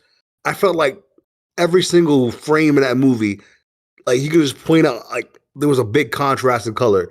The action scenes, the way how like they transitioned for the moods, like when Gwen was sad, her side of the room was blue, and then her dad's side of the room was red. It would suddenly become a painting on certain dialogue. It was really like, and it's like unless you're watercolor, you're not gonna really pick it up. That's what it was based off of. You're not gonna really pick it up, but on the second watch, I was like, oh yeah, I picked this stuff up. Like they did a really, really good job paying attention to detail and just putting those little things in there that the normal person won't catch. But on a second watch or maybe third watch, you pick up on this stuff and you figure out more stuff as you watch it. And I might watch it a third time because I'm even more stuff I missed out on. But really good movie. I'll let someone else go. So real quick, I want to touch on something he said real quick. I'm not going to get into specifics just yet because it's kind of some spoilers. But another thing that Tyrek touched on, a lot of movies recently, DC movies, MCU movies, they've been relying on fan service and cameos. This movie has that, but when they do it in this movie, it's not like cheesy. It's like it's like actually like exciting, at least for me. Like there's so many Easter eggs. I got a list of them written down too when we talk about it. There's so many Easter eggs and cameos. Some of them are like kind of long enough for you to notice them, and some of them are really quick. But there were multiple times in this movie where I was like, oh shit, because I was surprised that they showed a certain character or a certain scene. But yeah, go ahead, Alex, your thoughts. For me, I want to say this. My family and I went and saw it the day of. They all went to go see it again the next day. I didn't because I had to work and shit. But yeah, bro, I didn't see the first movie. Mainly because I was kind of burnt out. Like I've been telling y'all, I'm kind of burnt out on superhero movies in general. I'm kind of burnt out. So when the first one came out, I didn't even go see it. I just kind of went, oh, okay, that's cool, dope, or whatever. So I came in to this movie with no expectations.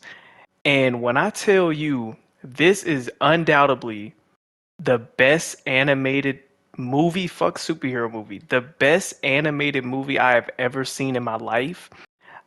Since I watched this movie, I've been trying to think of, I've been trying to think in my mind another hand-drawn animated movie that had my eyes and my attention on the screen the entire film. What is it? What the last movie that made me like stare in awe at what I was watching on how they did the movie was Coraline, and that was a totally different medium. That's stop frame animation. Coraline was the last movie that made me go, wow, I just like looking at it. I haven't seen a movie like this in I don't know how long. So, go on. Nigga, I'm talking about animated movie. Yes. Animated movie, yes. Lion King. Animated movie, one of the greatest animated movies of all time. Go on. Are you talking about like story or iconic? Like what are you talking about like visually? I think he just saying I'm overall. saying this is the best looking animated movie. Before I get to the story, this is the best looking animated movie I've ever seen. Are you talking about overall? Yeah, visual. I mean, fam, visually,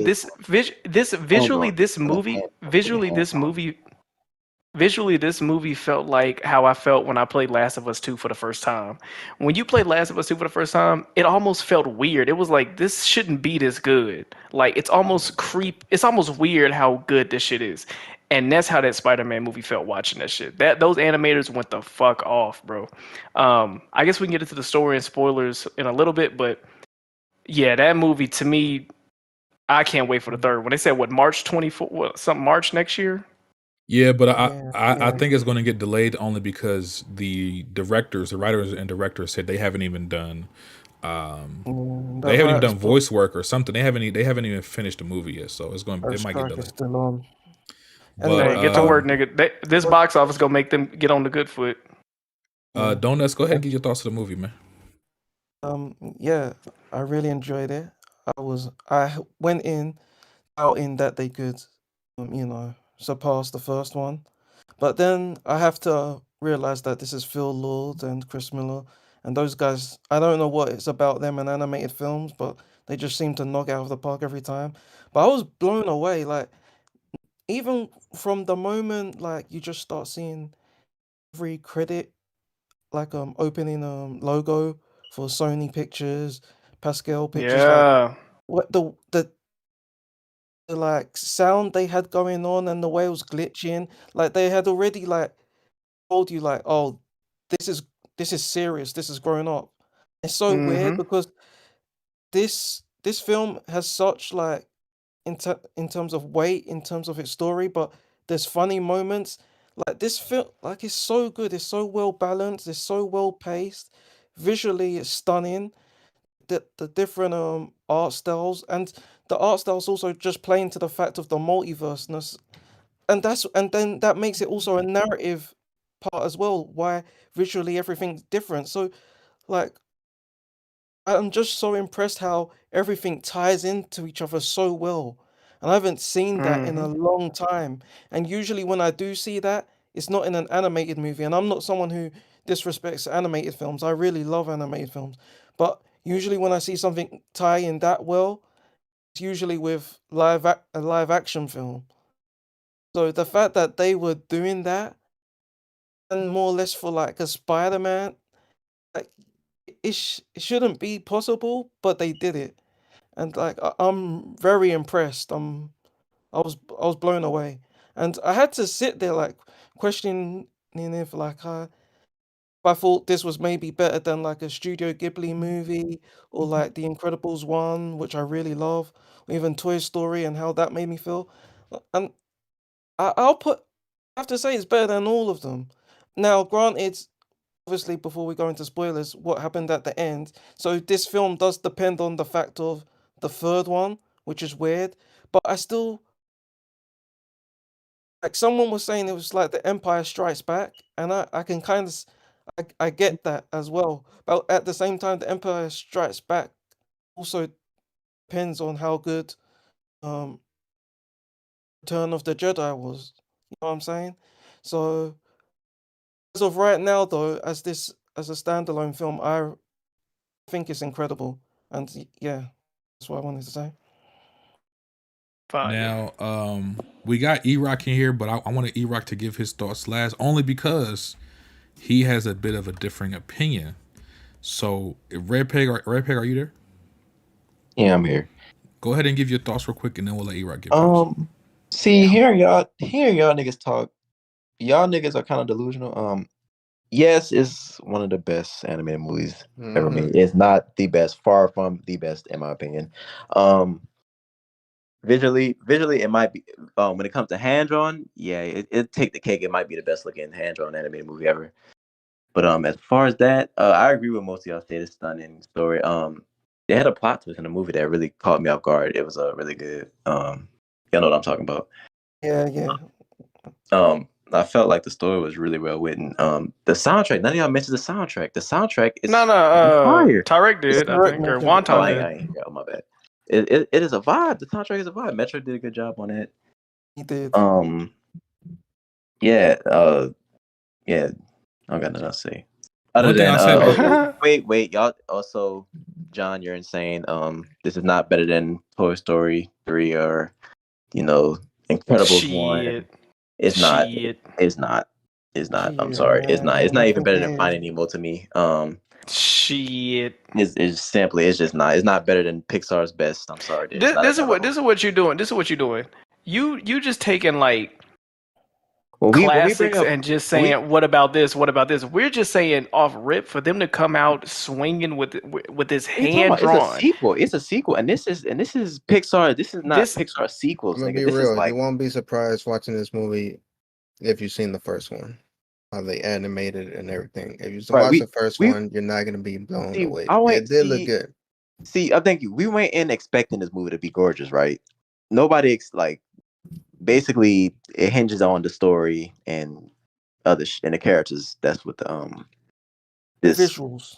Oh, yeah. and visuals. But we went in already knowing how pretty this movie's gonna be. Like the last one was already visually Yeah, stunning. but they still did things like that's another thing I got to mention. Have we forgot to mention the camera angles, like with Gwen Stacy Facts. when she walked underneath, or like when they were fighting the spot in Mountbatten. Every time the camera shifted, like they were doing stuff. Mm-hmm. Oh my god, no, fam. Other They animated He about films to, aren't doing John about to stuff like that. cry. See this. I would agree with you, John. This is well with other people. This trilogy's Empire Strikes Back by far. I mean, easily because the ending, everything about this is just it was really well done. Yeah. One thing I'll say, Also, bro. I didn't care for Miguel as much as some people did. What? I mean, he was cool. Oh, I guess we'll really get into enjoyed- it. You I tripping? enjoyed Spot. I mean, I liked Miguel, but I like wanted to Spot. punch him in the face. If you get what That I'm nigga saying. was heat. That nigga was heat. Y'all I like fucking tripping. Spot. We'll get I into it. liked We'll his get into it. storyline. Once they explained his I felt storyline and like his Spot motivation, had it a made a lot of better, sense. more fleshed out storyline than Miguel. Yeah, I enjoyed I mean, he Spot. kind of And did. His Miguel, storyline's kind of goofy, but they made him a serious character. So yeah, it's fire. I like that. It was different. I'll versus say, Miguel's. as far as the soundtrack goes, definitely a great soundtrack. Me personally, I think as far as like the original music they added, I think this soundtrack is better than the last one. The only thing is the last one had a bigger single with Sunflower that kind of took But that was over like the the whole only shit. song that really Sunflower that was really the only stood song that out really played in that more. movie. But this is a more consistent soundtrack from Right, track. right. Overall, Yeah, this yeah. soundtrack I think is better. I did not like that Sunflower song. Yeah, but it was just popular, bro. It was just everywhere. For like That last shit- week, bro. I think Shit that was song's everywhere. overrated as fuck. That's what I feel like. It's just it's a default song, bro. No, it's not. Sunflower, get back, nigga. What That's a like song. bro. That's like See You Again to me. That's like See You Again from Fast and Furious. Yeah, That shit is yeah. like corny to You're a me. legend. Yeah, I agree. Nah, E-Rock, you're a movie man. You're Actually, kick this movie man out, bro. Hold on, we're gonna get E-Rock's thoughts in a second. I just want to say one of the songs that I really like, and I think it's kind of popping right now. There's an ASAP Rocky song on the soundtrack. I like that song. The end? So there's a moment where Miles is changing into his suit, and there's a guy that sees him on the roof mid changing his suit. If you know what scene I'm talking about, that's the scene where they played it. Yeah. That's the scene where they play the ASAP Rocky song. The name of the song is "I Am Dreaming." So that's the standout song for me. But besides that, there's an actual composer that's making music for the movie as well, and he has themes from the first movie. It's the same guy who did the first movie. He has themes from the first movie that carry over into this one. I really love his soundtrack. He does the Prowler's theme. That's a fire, bro. That theme, it has very off-putting notes. That shit is heat. Miles' theme, the Spot's theme. That soundtrack is good too. So if y'all haven't what about Miguel's theme? I liked that one too. Yeah, they're all good. The soundtrack as a whole is good, bro. So, but E-Rock, go ahead and give your thoughts. I know you saw the movie today, and you were saying you had a little bit of a different opinion than some of the people here. So go ahead and give your thoughts on the movie. All right. First of all, I did like the movie. It's really good. But I got a question for y'all. Who all gave it a 10 out of 10? Me. Almost everybody, dog. I did. It's a 9 out of 10 for me. 9 out of 10. There's no way in hell this is a 10 out of 10. I just sat through 2 hours and 30 minutes and I got no ending. No ending whatsoever. That's an issue. I didn't like that. You didn't like it was a little cliffhanger. You didn't like that. I mean, my sister Not a little didn't really cliffhanger. like. That My sister didn't just really stopped. like the cliffhanger either. To be honest. At the good part, it stopped. Yeah, it was getting good right when they cut it. Oh, that was good.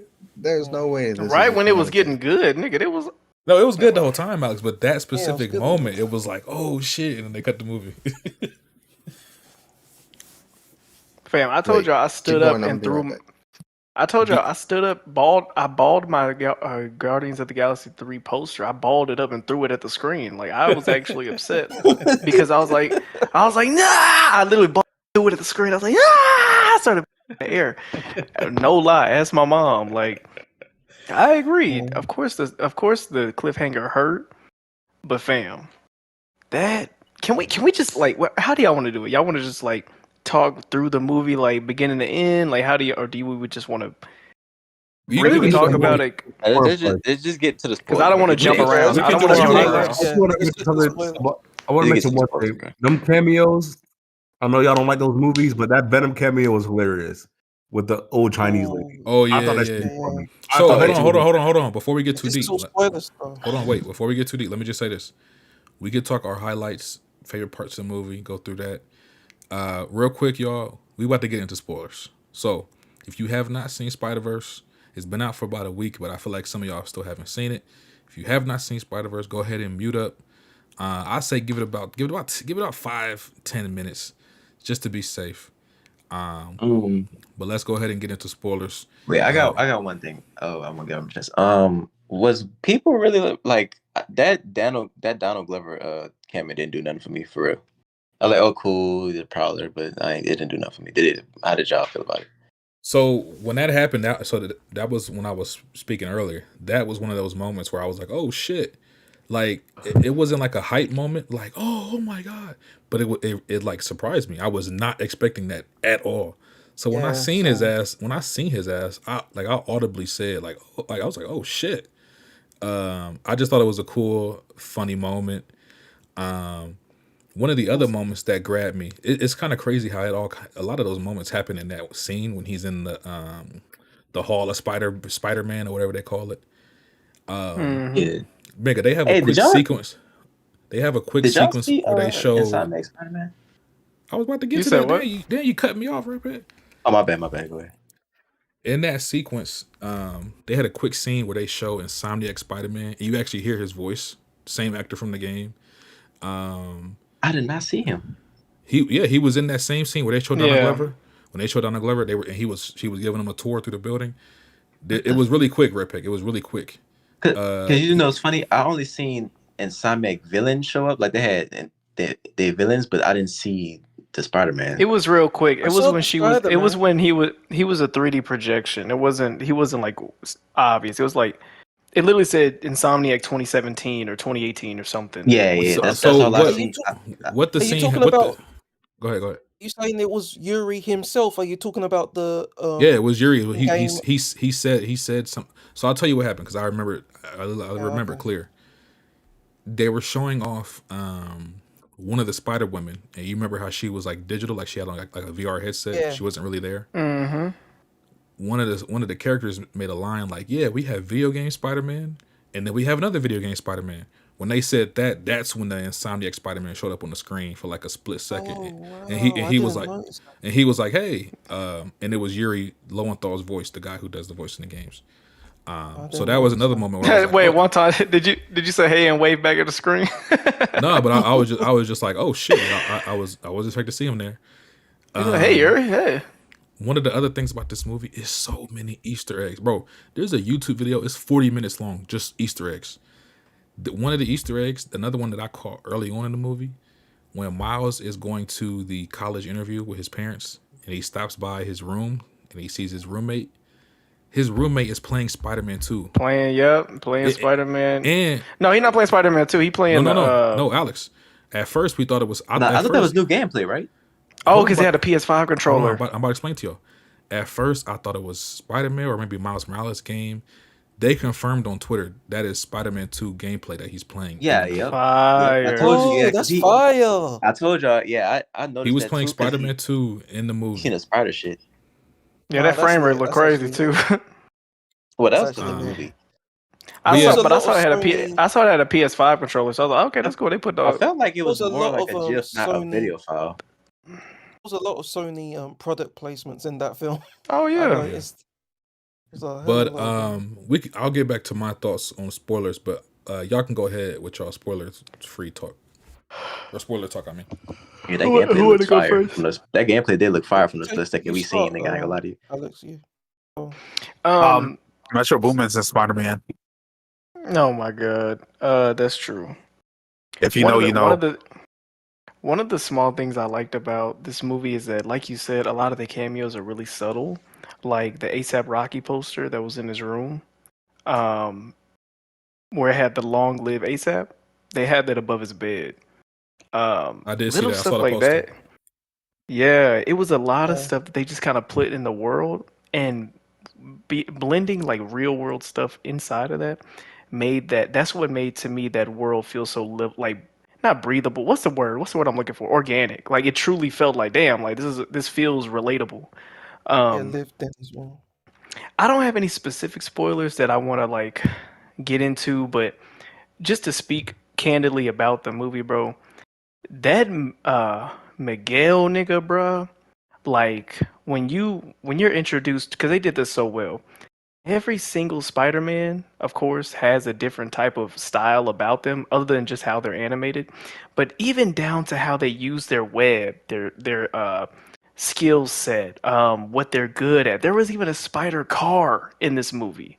Like there was a spider toaster. Like nigga, there was a spider cat. Like they literally went all the way out. And they all of didn't them, by skip the any way, are steps. from comics, like or some Yeah, form all of them are media. real. Like all of them are real spider characters. Yeah. And what I loved about it is that the dialogue of each of these characters was true to how they used to talk. Like, remember the one that was like, I'm going in the alley. I see something. Maybe I should look at this wall Yeah, and that was just think Scarlet. That about was what I Scarlet should do. Spider. Yeah. Yeah, stuff like that, bro. And he's like, look cool, look sexy while you go around the swing. And like they did it, bro. They did it up, especially for someone like me who isn't like super involved with the Spider-Man comics and all the iterations of Spider-Man. I'm a casual like superhero fan, right? I have some I like, I have some I love. This shit made me Spider-Man is already goated to me. This Right. movie made me love Spider-Man even more because what they did in the dialogue, they said, well, as you can see, every Spider-Man has to have a little bit of comedic effort. And they even mentioned that. There was one Spider-Man, they was like, bro, you're not even funny. Like, that's the one thing you gotta be. It was Like, you gotta Miguel. be They were like, quick. you're not even funny. Miguel, You yeah. Yeah. And bro, the way he described him was so fire. He was like, Miguel's like this futuristic vampire Spider-Man. And it made sense because look at the world he was in. There wasn't a bunch of skyscrapers and buildings to swing on. So that nigga had blades. Like, and then Issa Rae's Spider-Woman, she shot Spider from her fingertips, like as a Yeah. 5-finger web. Stuff like that, bro. Like, it was so much shit. Bro. That's pretty much why I wanted to just say, like, the way that they gave every single Spider-Man, even if they didn't have a dialogue, even if the only purpose they had was to that big chase scene when they were in Miguel in 2099. What's the year? 2099. Yeah, 29. Even if their only cameo was to chase him throughout that that facility, that entire thing, I don't know how it was so masterful. Every single scene, someone was They able to said show that their scene where they were personality. chasing him took a year to finish. Nigga, I can imagine every outfit, every accessory, and they knew that real Spider-Man fans that know about all that info, they knew that niggas was gonna catch on if they ain't do it right. So it's like, we gonna involve them. They gotta look the way they gotta, whether it's cell shaded, whether it's real, they had a bunch of real human cameos as well. If y'all remember, it wasn't just Yeah. Donald Glover. Yeah, they did. The chick from Venom. They showed Well, Andrew it was- Garfield. They showed Tobey Garfield, Maguire. Andrew All the Garfield, flashback yep. scenes. Yeah. Mm-hmm. Showed a few live action Gwen. I think they showed Bryce Dallas Howard's Gwen Stacy as well. Eight They out did. of They showed. 10. They showed all the Gwen. That's They showed all the my Gwen rating. Stacy. Fam, and that swinging section when they went to the Indian Spider-Man's world, nigga. You know When what's they were funny just about that? swinging, zipping through that, like when they were swinging through that world, bro. Beautifully I drawn. saw a clip on Twitter. Somebody recorded a movie theater in India when they go to that world. Those niggas was hype as hell, bro. As soon as they seen Indian Spider-Man, the whole theater started cheering and shit. The whole Like, theater went ring-a-ding-a, ring-a-ding-a, ring-a-ding-a. That's why I love these movies, because it's like there's a Spider-Man for everybody, bro. We got a black Spider-Man, we got the OG Spider-Man, they got Latino Spider-Man, they got female Spider-Man. Like, it's a Spider-Man for everybody, bro. And they don't and I don't know about you, but it doesn't come off as an agenda. Like maybe because it actually suits the story, but it just flows so well. They don't over push it. They don't be like, oh, because obviously, the Indian Spider-Man, he is the Spider-Man of that universe, so he's not like going like, oh, and I'm like the Indian Spider-Man here. Like he's just No, a he's just Spider-Man. Spider-Man, yeah. Yeah. So it's just good. It's just he happens to be in like Mumbattan, and I love the way they did him and all those other references they did. That was so good. So real quick, we talking spoilers. Let me tell y'all about one of my favorite things about the movie. I love what they did with the Spot. Okay, when they showed the trailers, they showed the Spot in the trailers, and they show the scene, the opening scene in the movie where he's trying to rob the ATM from the bodega. When you see that in the trailers and when you see it in the movie, you just assume, okay, this is just a little funny section. He's gonna fight him, he's gonna catch him, and then we're gonna get to the real story. They completely subvert that, and they stick with him. The Spot ends up giving his backstory. He's a character from the first movie that Miles interacts with, and because of Miles' action, it leads to the creation of this villain, the Spot.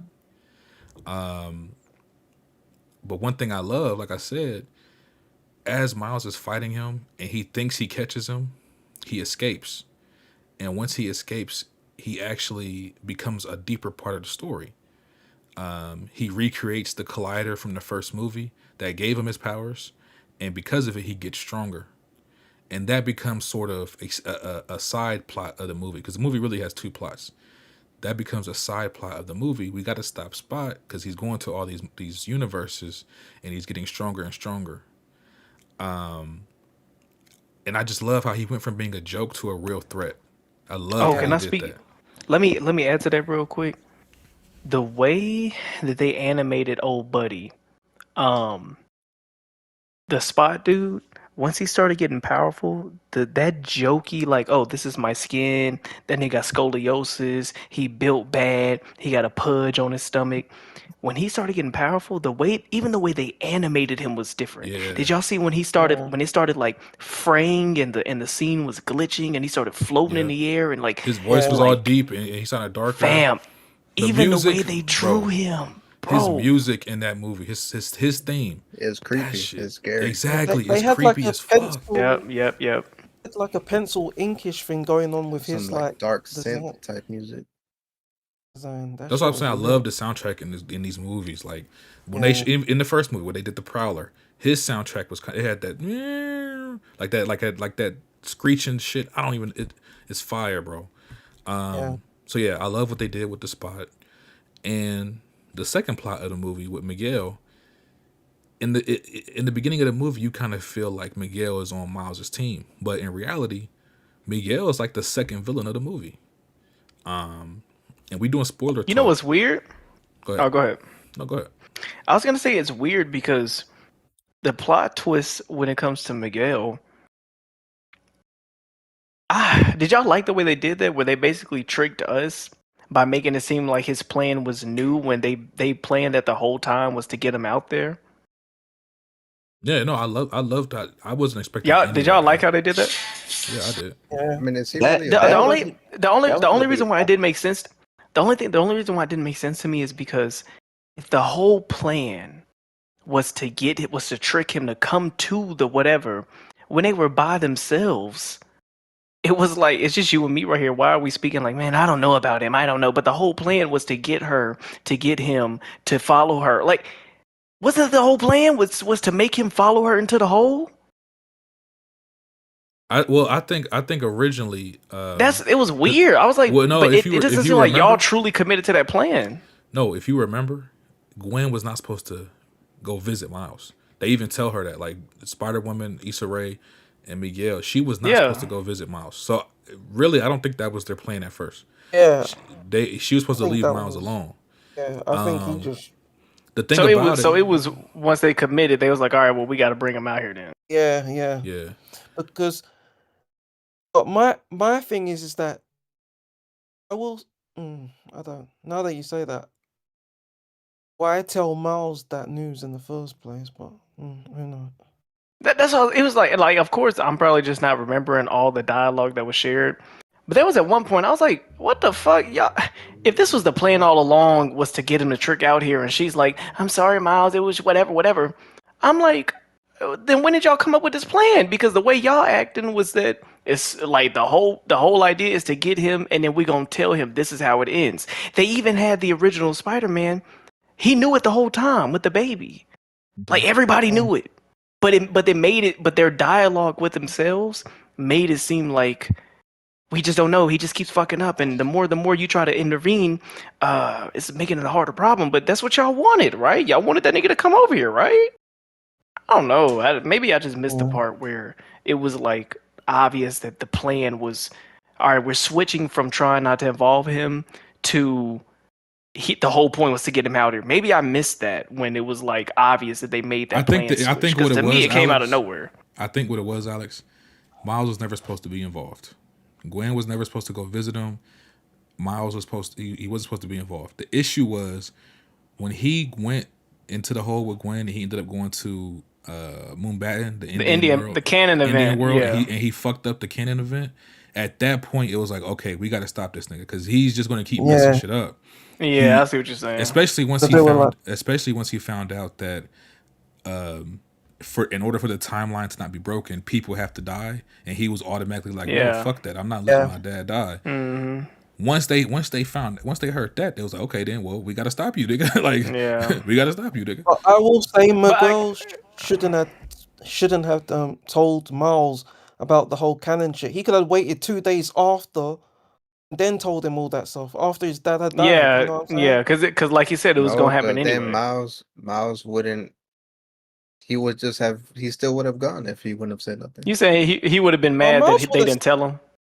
He would have He stayed there already for 2 knew days. Spot is going to his world and fuck shit up. He had the vision. But see, Oh He already had the yeah. vision. You're right. He did. oh, on top of that, it would have been fucked up because Miles would have lost 2 people. He had already lost his uncle, so that was his canon event. So if he lost his dad, the chief, now it's unfair to Miles. Yeah. You see what I'm saying? Yeah. Because now he's double whammy. Like even though he fucked up the Indian canon event, because if you remember when they showed the little scenes, it was different for every Spider-Man. For some Spider-Man, because if you remember the exact line they used was someone close to Spider-Man who's the chief of police dies. Sometimes it was their father, sometimes it was their girlfriend's father, or sometimes it was a mentor. Yeah, exactly. Yeah. So it was different. Whenever it's especially when it's a police officer, it's when they get promoted to captain. Gwen's because that's the thing. Gwen lost her confidant, right? The boyfriend, right, or the friend, or whatever. Right. And her dad was going to be the police chief, but he decided not to be the police chief. So I was like, okay, well, does her friend count as the canon event now? Like, because if it's supposed to be a chief, but I guess it's just the canon event is you're supposed to have some type of great loss. Like, that's just the point of it. Yeah, just sacrifice. But although there does seem to be a link with specifically Spider-Man Chiefs who have police officers for relatives, which is weird. So let me get to Miguel real quick since we're talking about it. What I liked about Miguel, he's one of those characters where he's technically a bad guy because he's trying to stop our main character, but his motivations and his reasons for them are not really bad. He's trying to stop the timeline from breaking, the universe from going into whack. That's a good thing, right? Because if that happens, it fucks up everything. But in order for him to do that, that means people have to die.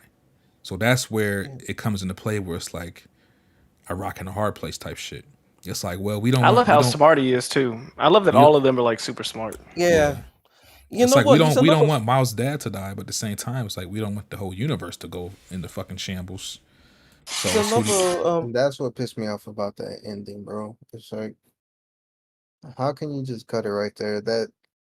I just can't get over that. I can't get past that. Are you gonna feel satisfied when the third movie comes out? We only gotta Or wait a you still year, gonna be man. mad We only about gotta wait a it? We'll year. see. On the Miguel thing, I'll like, be Miguel's more another mad if it was like the movie coming out in two more years. I'll be pissed. Miguel reminds me of Thanos because he's basically the hero Yeah, of that's a his own good example. story. Yeah. Yeah, All right. but, That like, scene. I got a question for Erog And real how are quick. they gonna make a whole other movie? It just seems like all they had to do was do this last final fight, and that would be it. What get what would you Erog, what would you have taken out? What would you have taken out to include that extra 30 minutes of the final fight? I don't know. I would have to think on that. That's why I didn't have an issue with it, because after that movie ended, I was like, well, I don't have anything necessarily that I feel like they Bro, could have this taken final out. fight is probably they could do it in like 30 minutes. wait. So you're saying That'd he made has the to movie too resolve? long. He has to resolve the The thing movie's with. already long. I think we're In a forgetting the way, fact that it's still a lot of movie to be told because there's two issues still going on. There's He's stuck at the Prowler's world. You gotta stop Yeah, he's Spot, stuck- and you he's gotta stuck in one- exactly. You got to stop Yeah, Spot. You got to get out of this world you stuck in, and you got to save your Exactly. dad. That's three problems. By the way, Yeah, that's three problems. That but can't by be the way, done in 30 I, minutes. yo, There's that two plot problems. that was my favorite plot twist in the movie. When he found out he was in a wrong dimension, I was like, oh shit. Oh 'cause it yeah, was that shit was was creepy. That was incredible. creepy. That Yeah, was that was fire. Yeah, I was creepy. like, That was oh creepy. shit. The And second then he Miles, just- bro, gets you, that was bro. heat. That That fucking was heat. heat. The second Miles was Yeah, that I was was like, heat. oh shit. So I was like, I got a hurt question. Spider-Man? What, That was so Why- fire to me. fam? Why do That's the best part of the superhero movie. That's what movies? made the movie a 10 out of 10 for me. Go ahead. Why do superhero movies feel like giving niggas braids immediately makes them like the bizarro evil version? Didn't they do this in Black Panther? They gave the nigga braids, Yeah, and now in this one they get a nigga braids. So what's his name? Why do they Michael do B. this? Jordan's character. Yeah, they Alex, always you get these know- nigga top braids. No, but it made sense. He was like, he said, why did you take your braids out? I was like, what the fuck? No, yeah, I know, but I'm just saying, like, it's always the evil nigga always got some braids. Like, he got to be ready to fight, so he can't pull my hair. That, Like, nigga, that what? whole scene was so fire to me. I was like, what the fuck? Mhm. Alex, Wait, you know, wait, I don't know. I was speaking of- confused. Also, I don't remember when his uncle found out that it wasn't his Miles and locked him up. I was kind of confused. Because he knew where the nigga was. I'm gonna say this. I think he knew it as soon as he seen him. He just didn't say nothing. Yeah, As yeah, soon of as he course saw not. Miles, Obviously he did. and on top of that, Miles gave it away when he hugged him. It was like, I missed you. When he seen that nigga and he didn't have his braids and he was acting weird, he knew it. He was just playing along. It looked like he was already with the other Miles before he got into Exactly. the house. He was Exactly. playing along. He was playing along. But you know what really creeped me out, Alex, was when Gwen was standing inside Miles's bedroom. Like even then, my brain wasn't putting it together that Miles and his mother weren't in the same room as Gwen. But that shit was creepy. And then when his uncle walks through, oh, bro, I thought I was in a horror film, bro. John, was you in that movie? You was in that movie going like, no, doing all that. He said, "Bloody hell." I'm gonna just say this. One thing I love about this movie, if you notice, and they do this in the first movie and in this one, they say shit in the dialogue that kind of gets looked over, but it comes back into play later. I love when movies and TV shows and shit do that. I'm trying to remember. There was a show or something I watched recently that did that a lot. You know what it was? It was Harry Potter. I rewatched the Harry Potter series, the movies, a few months ago. One thing I love about those movies, in each movie, there are things that they set up or say in the dialogue in the beginning of the movie that comes into play later on, and it's like, oh shit. And they do it so subtly. They do that in these movies too. When they're talking about the spider that bit Miles, how it was from 42 Earth from the Spot World. And then we find out later when Miles uses the machine to go back home, the fucking machine says DNA sequenced Earth 42. It sends him to the fucking the fucking universe that the spider that bit him is from, which is why he wasn't able to go home. And it's also telling you that the Miles who ended up becoming the Prowler was originally supposed to become Spider-Man. He was supposed to be the original Miles Morales Spider-Man. And because Miles fucked up, because if you remember in the first movie, the Spider-Man of Miles's world, our Miles, he dies saving Miles. He was not supposed to die. Miles was not supposed to be there. That's why this whole second movie, they're saying, Miles, you fucked up the canon events. You fucked up the canon event. You were not supposed to become Spider-Man. Yeah. How they set all of that shit up is fire, bro. I love how they did that.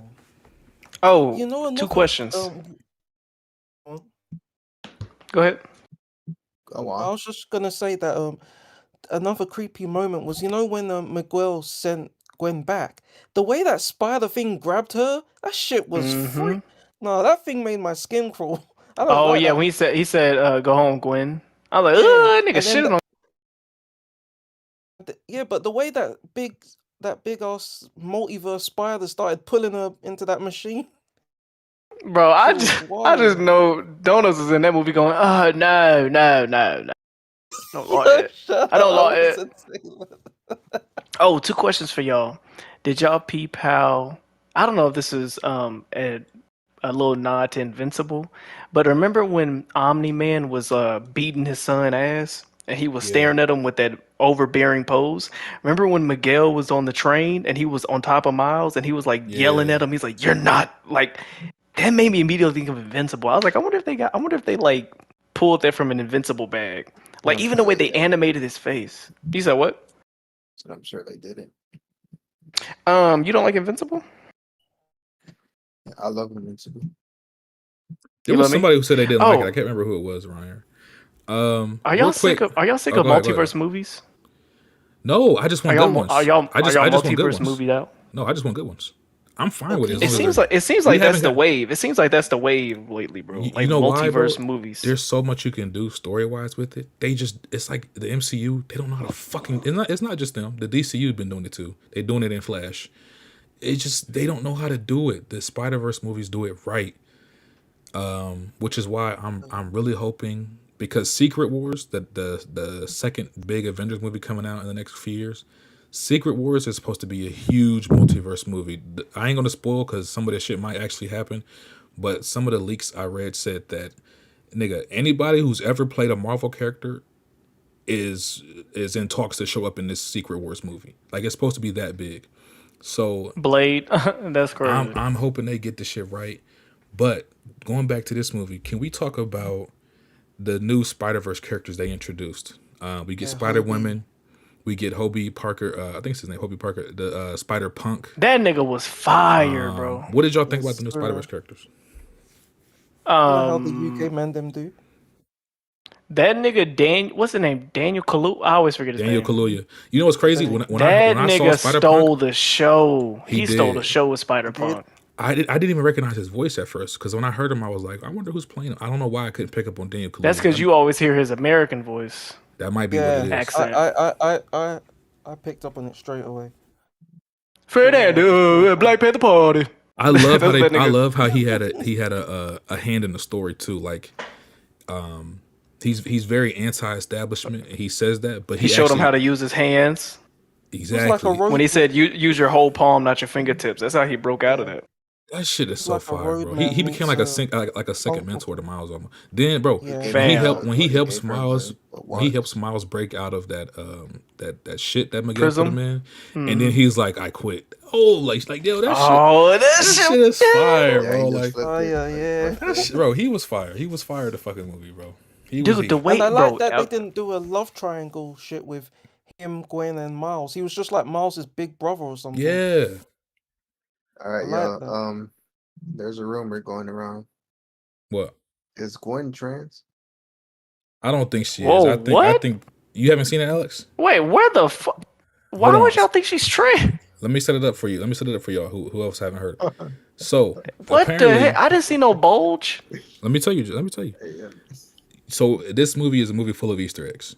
One of the Easter eggs in this movie, and when they show a scene in Gwen's room, she has a flag on her wall. It's the trans flag, and I think it also says like protect trans kids. Then somebody else showed a scene where her dad's uniform, he had like a trans flag pin on his uniform. And not mad at it. The other thing, the colors. The trans flag colors, I think, are like purple. Oh, her outfit. Purple, it's like pink, white, and purple. Pink, and gray. Exactly. There's scenes in her world that look like that. All of that shit combined, people are on Twitter with this campaign saying like, the writers aren't saying it, but Gwen is trans. We know it. She's trans. Me personally, I think it's just them like just sending a message, protect trans kids. They just want to send that message. I don't think they're actually saying that she's actually trans herself. Nigga, they alluded to her and nigga having sex. Not saying that you can't have sex with trans, but it's like bro. It's just one of those things where certain fans are kind of creating a narrative that's not really real. They do it with a lot of movies. They did it with Star Wars with Finn and Poe. They said they were a gay couple. They're not. So they just do that sometimes. I think that's just another case of what's going on here. Hollywood about to push a black man having sex with a transgender. No, they ain't about to do that. They've done a lot of wild shit, but they ain't about to do that. So no. On top of that, just reading into it again. What was the Indian dude's name? Pavitra? Something like that. You said Paprika. So when they went to his world, he was like, does he know about Obi or whatever? So everyone else sees her and Obi as y'all like had a thing or whatever. Yeah, because apparently they were really tight. Yeah. But he definitely stole the show though, as far as Spider. Oh, I want to say this about Obi. It was when he got on screen and I saw his fighting and the animation they used just for his world and his portal and his like, it was almost 2D. It was almost 2D in this animated 2D, like, you know what I mean? It was like it was pop art. It was like a collage. That's what I'm glad you brought it up. So I heard this in an interview. They said so when they animate these spider people, they do them differently. The regular Spider-Man, I think they said they animate him like 30 frames or 60 frames, some shit like that. When it comes to Miles, they double his frame rate, so he kind of moves like a step faster or slower than the other Spider-Man. But with Hobie Spider-Punk, they triple his frame rate. So that's why he looks, his movement and shit looks way off from everybody else. Yeah. And they said they did that to further add to the fact that he don't move like everybody else, literally. Like he's moving at his own frame rate. So what Jack say? I'm not like the rest of y'all pussy ass nigga. So that's like another Easter egg to his character. And he's supposed to look like those rock papers from British punk bands. That's like, you know. I love that he's black too. In the comics, he's black, but there's multiple Spider Punks, I believe, in the comics. But Hobie is black in the comic. I love that. I don't know why. I don't know if I missed it or not. But why does Miguel inject himself with the venom? That's a good question. I don't know if they spoke about that. I think he was suffering from a disease in the comics, if I remember correctly. Can't remember. See, honestly, when he did that, in my mind, I just thought that meant that he needs that to fully commit to the Spider-Man powers. I didn't know if that was. I thought they would be like, he's not even a Spider-Man. He's just injecting himself like artificially and just going like that. He's not even really. Yeah, I don't know. But they wouldn't have had a problem with that anyway, because the VR Spider-Girl, she literally wasn't. She's there only digitally because she said it's fun and it's a video game for her. So they wouldn't have. Hold on, y'all. I just found it. So I don't think they said this in the movie, but I just found a quick little article. It says in the Marvel comics, before Miguel turns into Spider-Man, he becomes addicted to an extremely powerful drug called Rapture. And Rapture binds to the user's DNA. That's the reason why Miguel did the genetic experiment that turned him into Spider-Man. So essentially, it sounds like he's injecting himself of that substance. But I don't think they say that in this movie. It might be something they explain in the next movie. I don't remember them saying anything about it in this movie other than that scene where he injects himself.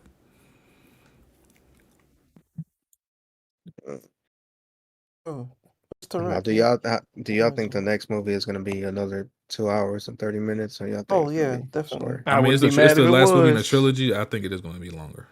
Yeah, I think it's going to be. I think it's going to be the longest of all three of them. So, yeah. And I love how this film speaks about parenthood, like the relationship with Miles. Like it's the same reason why I loved Avatar: The Way of Water. I like that. It's like how parents caring for their kids, and you know that whole dynamic. And they just want the best for you, and even though they come off strong and stuff like that, it's just to protect you and that. Especially the dynamic between Miles and his mother. That I really loved. There was a lot of good writing there.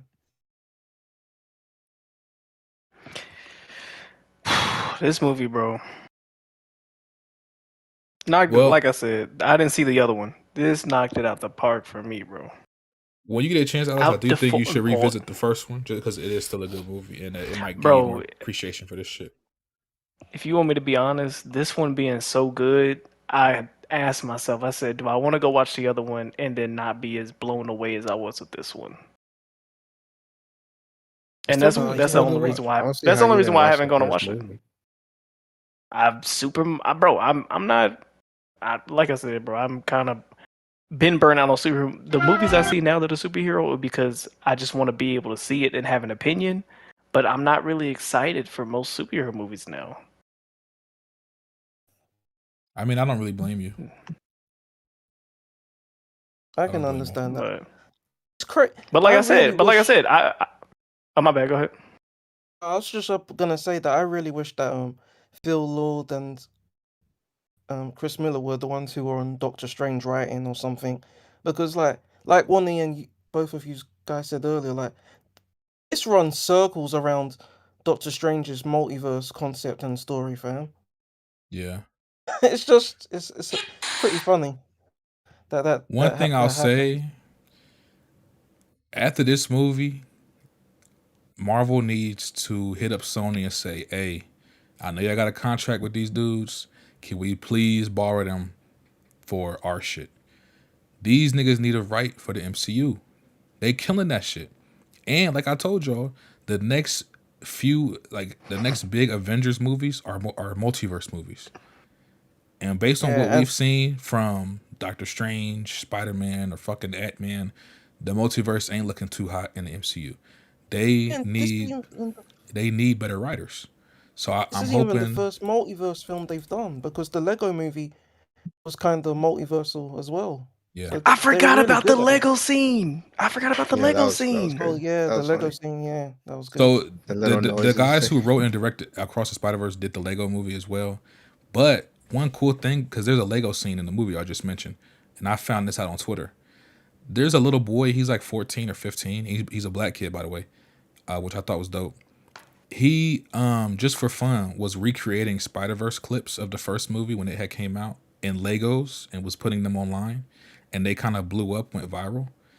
The directors hit him up, and they had him make the scenes for this movie specifically with the Legos. That little boy, he got to work on the movie, bro. That to me, nigga, do you know what type of resume that is, bro? That's fire. And when he gets older, he got an automatic job in the movie business if he wanted.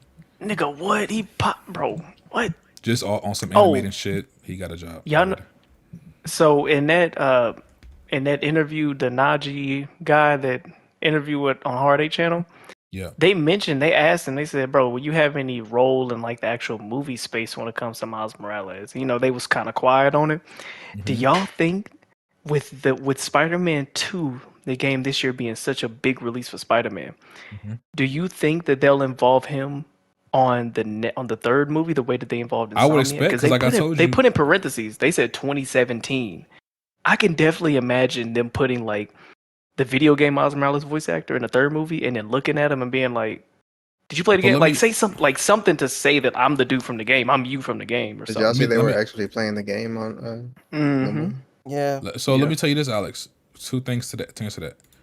One, I think that's a real possibility because like we said, they put Insomniac Spider-Man in this movie and the same voice actor. So I think that's a real possibility. Number two, when I was talking to somebody, I can't remember who, or I might have heard it online. Somebody said Miles Morales from the game was in this movie, but it was a really short scene. I don't recall that. Maybe he was. I'd have to rewatch and see. But I don't remember him having a speaking moment. Not a speaking moment. Not a speaking moment. But they said that he was in the movie as like you saw his character. What I think though is, like you said, the next movie, I think for sure they're going to involve him at some point. I would expect that. That would be that would be the way to tie it in. Like that's you involved the first game. This is like the biggest release Sony has this year. One of the biggest releases they have this year. Yeah. All Now, right, I one. got another question Go ahead. for y'all. Something to think about. After this movie, right?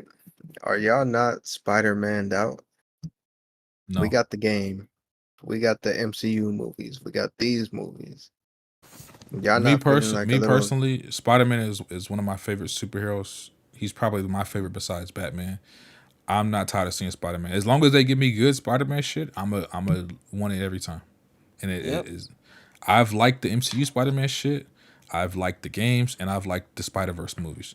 Until they give me a bad Spider-Man product, I'm good, and I want more. My answer to that, I'm not rushing to see another Tom Holland Spider-Man. I'm not rushing to see another live-action Spider-Man movie.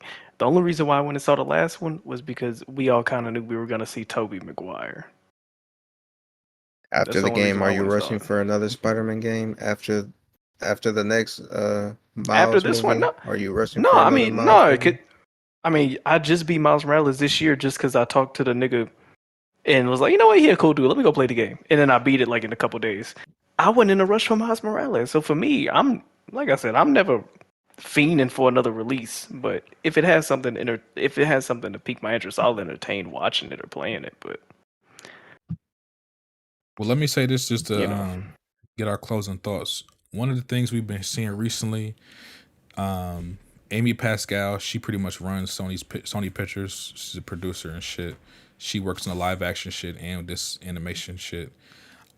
She confirmed that Miles Morales live action is going to happen soon.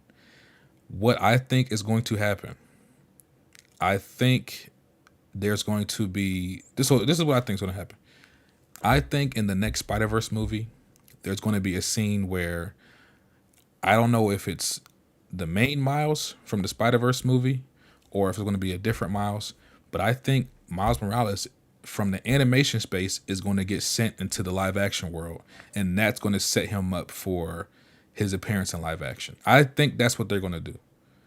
that would be heat. I ain't The think other about that. thing I think they're going to do, Spider-Man 4, Tom Holland. And I tweeted this a year ago, just as a guess. I still stick by it. I think the next Tom Holland Spider-Man movie is going to be a team up with Miles. Because at the end of the last movie, he loses his friends. His friends don't remember him. They don't know who the fuck he is. This new movie is going to be him on his own. And it may be like, I got to get my friends back type shit. Or it may not be. But what I think is going to happen is he's going to meet Miles. And they're going to team up. I think that's going to happen in the next movie. If not, at the very least, there will be a Miles cameo in the next Tom Holland movie. So I think that's the future of Miles Morales beyond this Spider-Verse stuff. But yeah, that being said, anybody want to get their last thoughts on the Spider-Verse before we wrap up?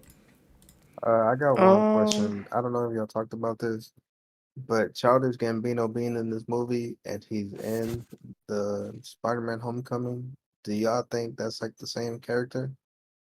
Yeah, I of do. course. I Yeah. do think yes. Mhm. Oh, so that would make sense of what Wonton just said. If we The- see that he's already seen Because it. I don't know Was he if like a y'all taxi know. driver I don't know if y'all in know. Homecoming? In Homecoming, there is a scene where he runs into Spider-Man and he says something about his nephew. Yeah, and it's then called Aaron. Yeah, and then there's also a deleted scene from that movie that got released online. It's on YouTube. It's a deleted scene where he calls Miles on the phone. And he's like, "Yeah, I'm sorry, Miles. I got caught up. I'm going to be late." So Miles is confirmed to be in the MCU. He's a child, or he's at least younger than Peter, but he's confirmed Bro, to be they in the not MCU. nigga, they not gonna choose Najee to do it, bro. They've already got Shamik, whatever his name, Moore's voice as it, and that nigga does not look. He don't look young enough to be no Miles I'm Morales. not gonna bro. pick Shamik either. He don't, and it's for the crazy live because he's action. literally only a year older than Tom Holland, or a year younger, maybe. No, I think he's a year older. It's his gums, nigga. It's his gums. He just looks. Oh, he looks his age. Tom Holland doesn't. Tom Holland looks like he's fucking 18. That nigga Shamik looks his age. He looks 27. You know what it is for them to be teasing all of that. In the blog, it seems like he's trying to like vie for him to be it. Like it seems like he almost not begging, but saying like, "Yeah, I'd have to get in shape. I'd have to get my body right for the he just does in wanna case do we it. do." Yeah, I mean, I don't blame But it him. I don't doesn't blame seem. him. That's a but big check. Bro, it don't seem like it's an easy. It seemed like he has to prove to them as well. No, he does. That's how he talks. absolutely He does. does. Whoever He plays does. it He has does. to prove They're definitely not about to their just hand first him that choice. job because he did an animation Yeah, voice. yeah, No, they're not. they're not about to do, bro. To me, it makes sense. To me, it Bro, makes sense. If you do a whole animation movie with this voice, it'll be a seamless transition for if it's live action. It's my voice going from the animated but the world voice right is to the. different from the whole look and the movement and the No, I interaction. get you. Yeah, So and plus, keep technically, that's a different universe. keep in mind, Yeah, true. I looked this up the other day to double check.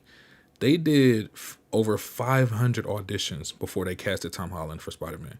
They saw over 500 actors, bro. And then they narrowed it down to like 5 people. And even then, it took months to nail down the one.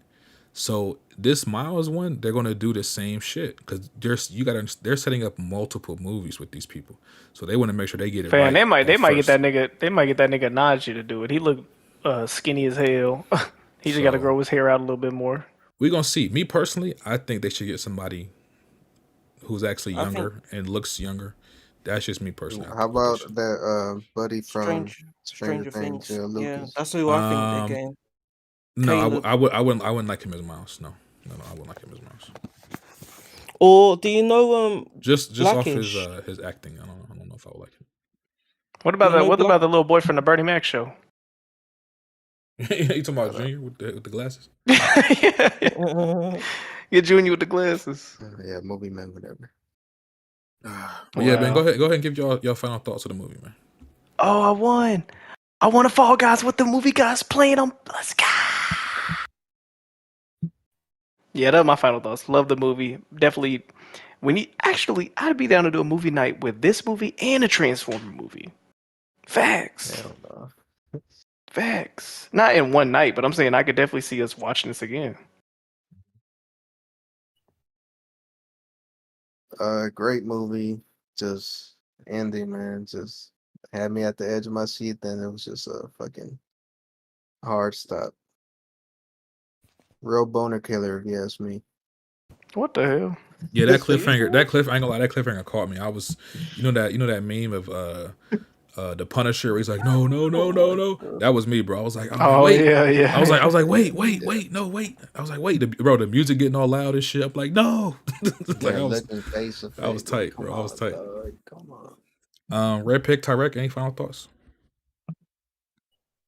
No, Red Pick, no, Tyrek. Okay, no. That nigga fell asleep. Yeah. Donuts, go ahead, man. Final thoughts.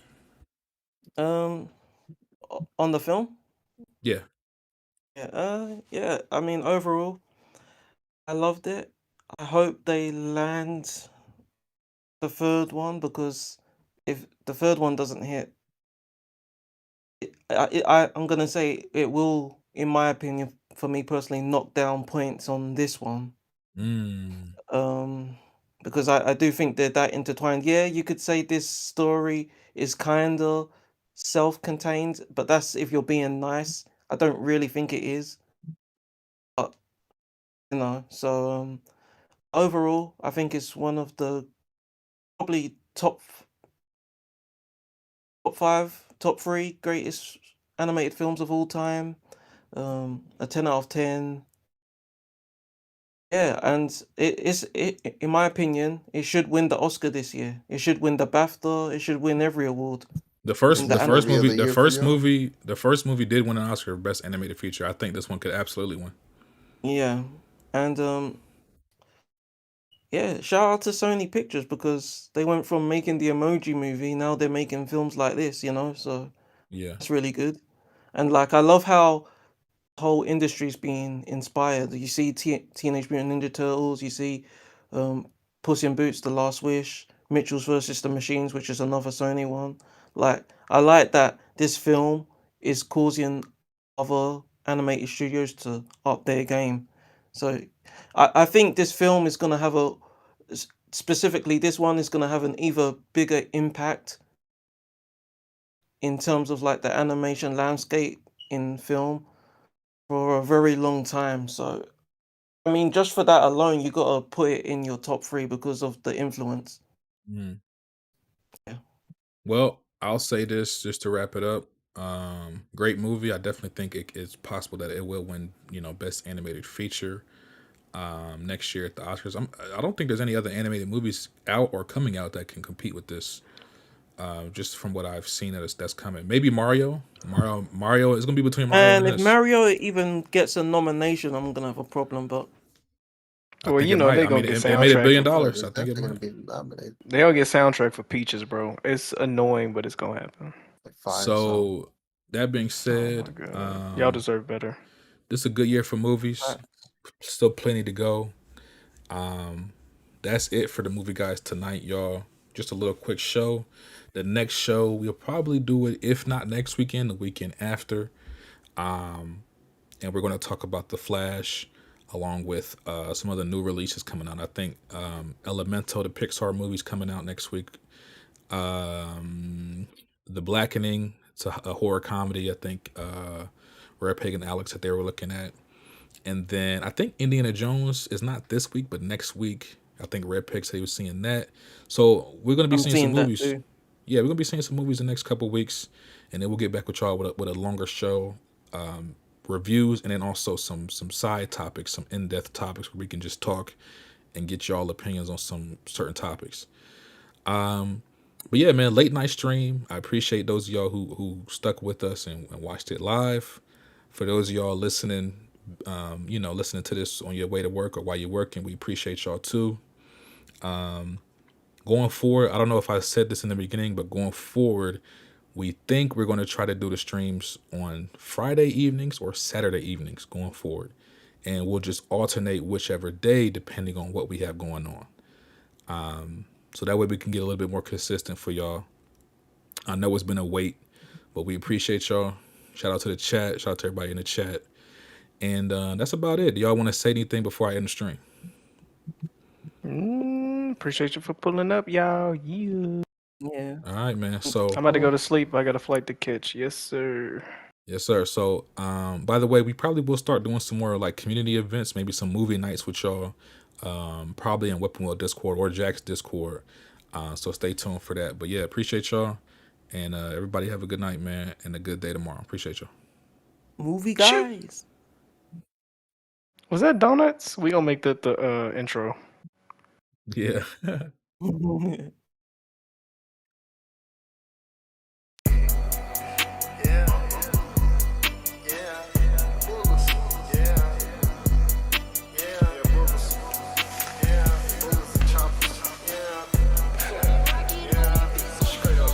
shoot at these niggas, no bitchin'. Yeah, they see the cops, they bitchin'.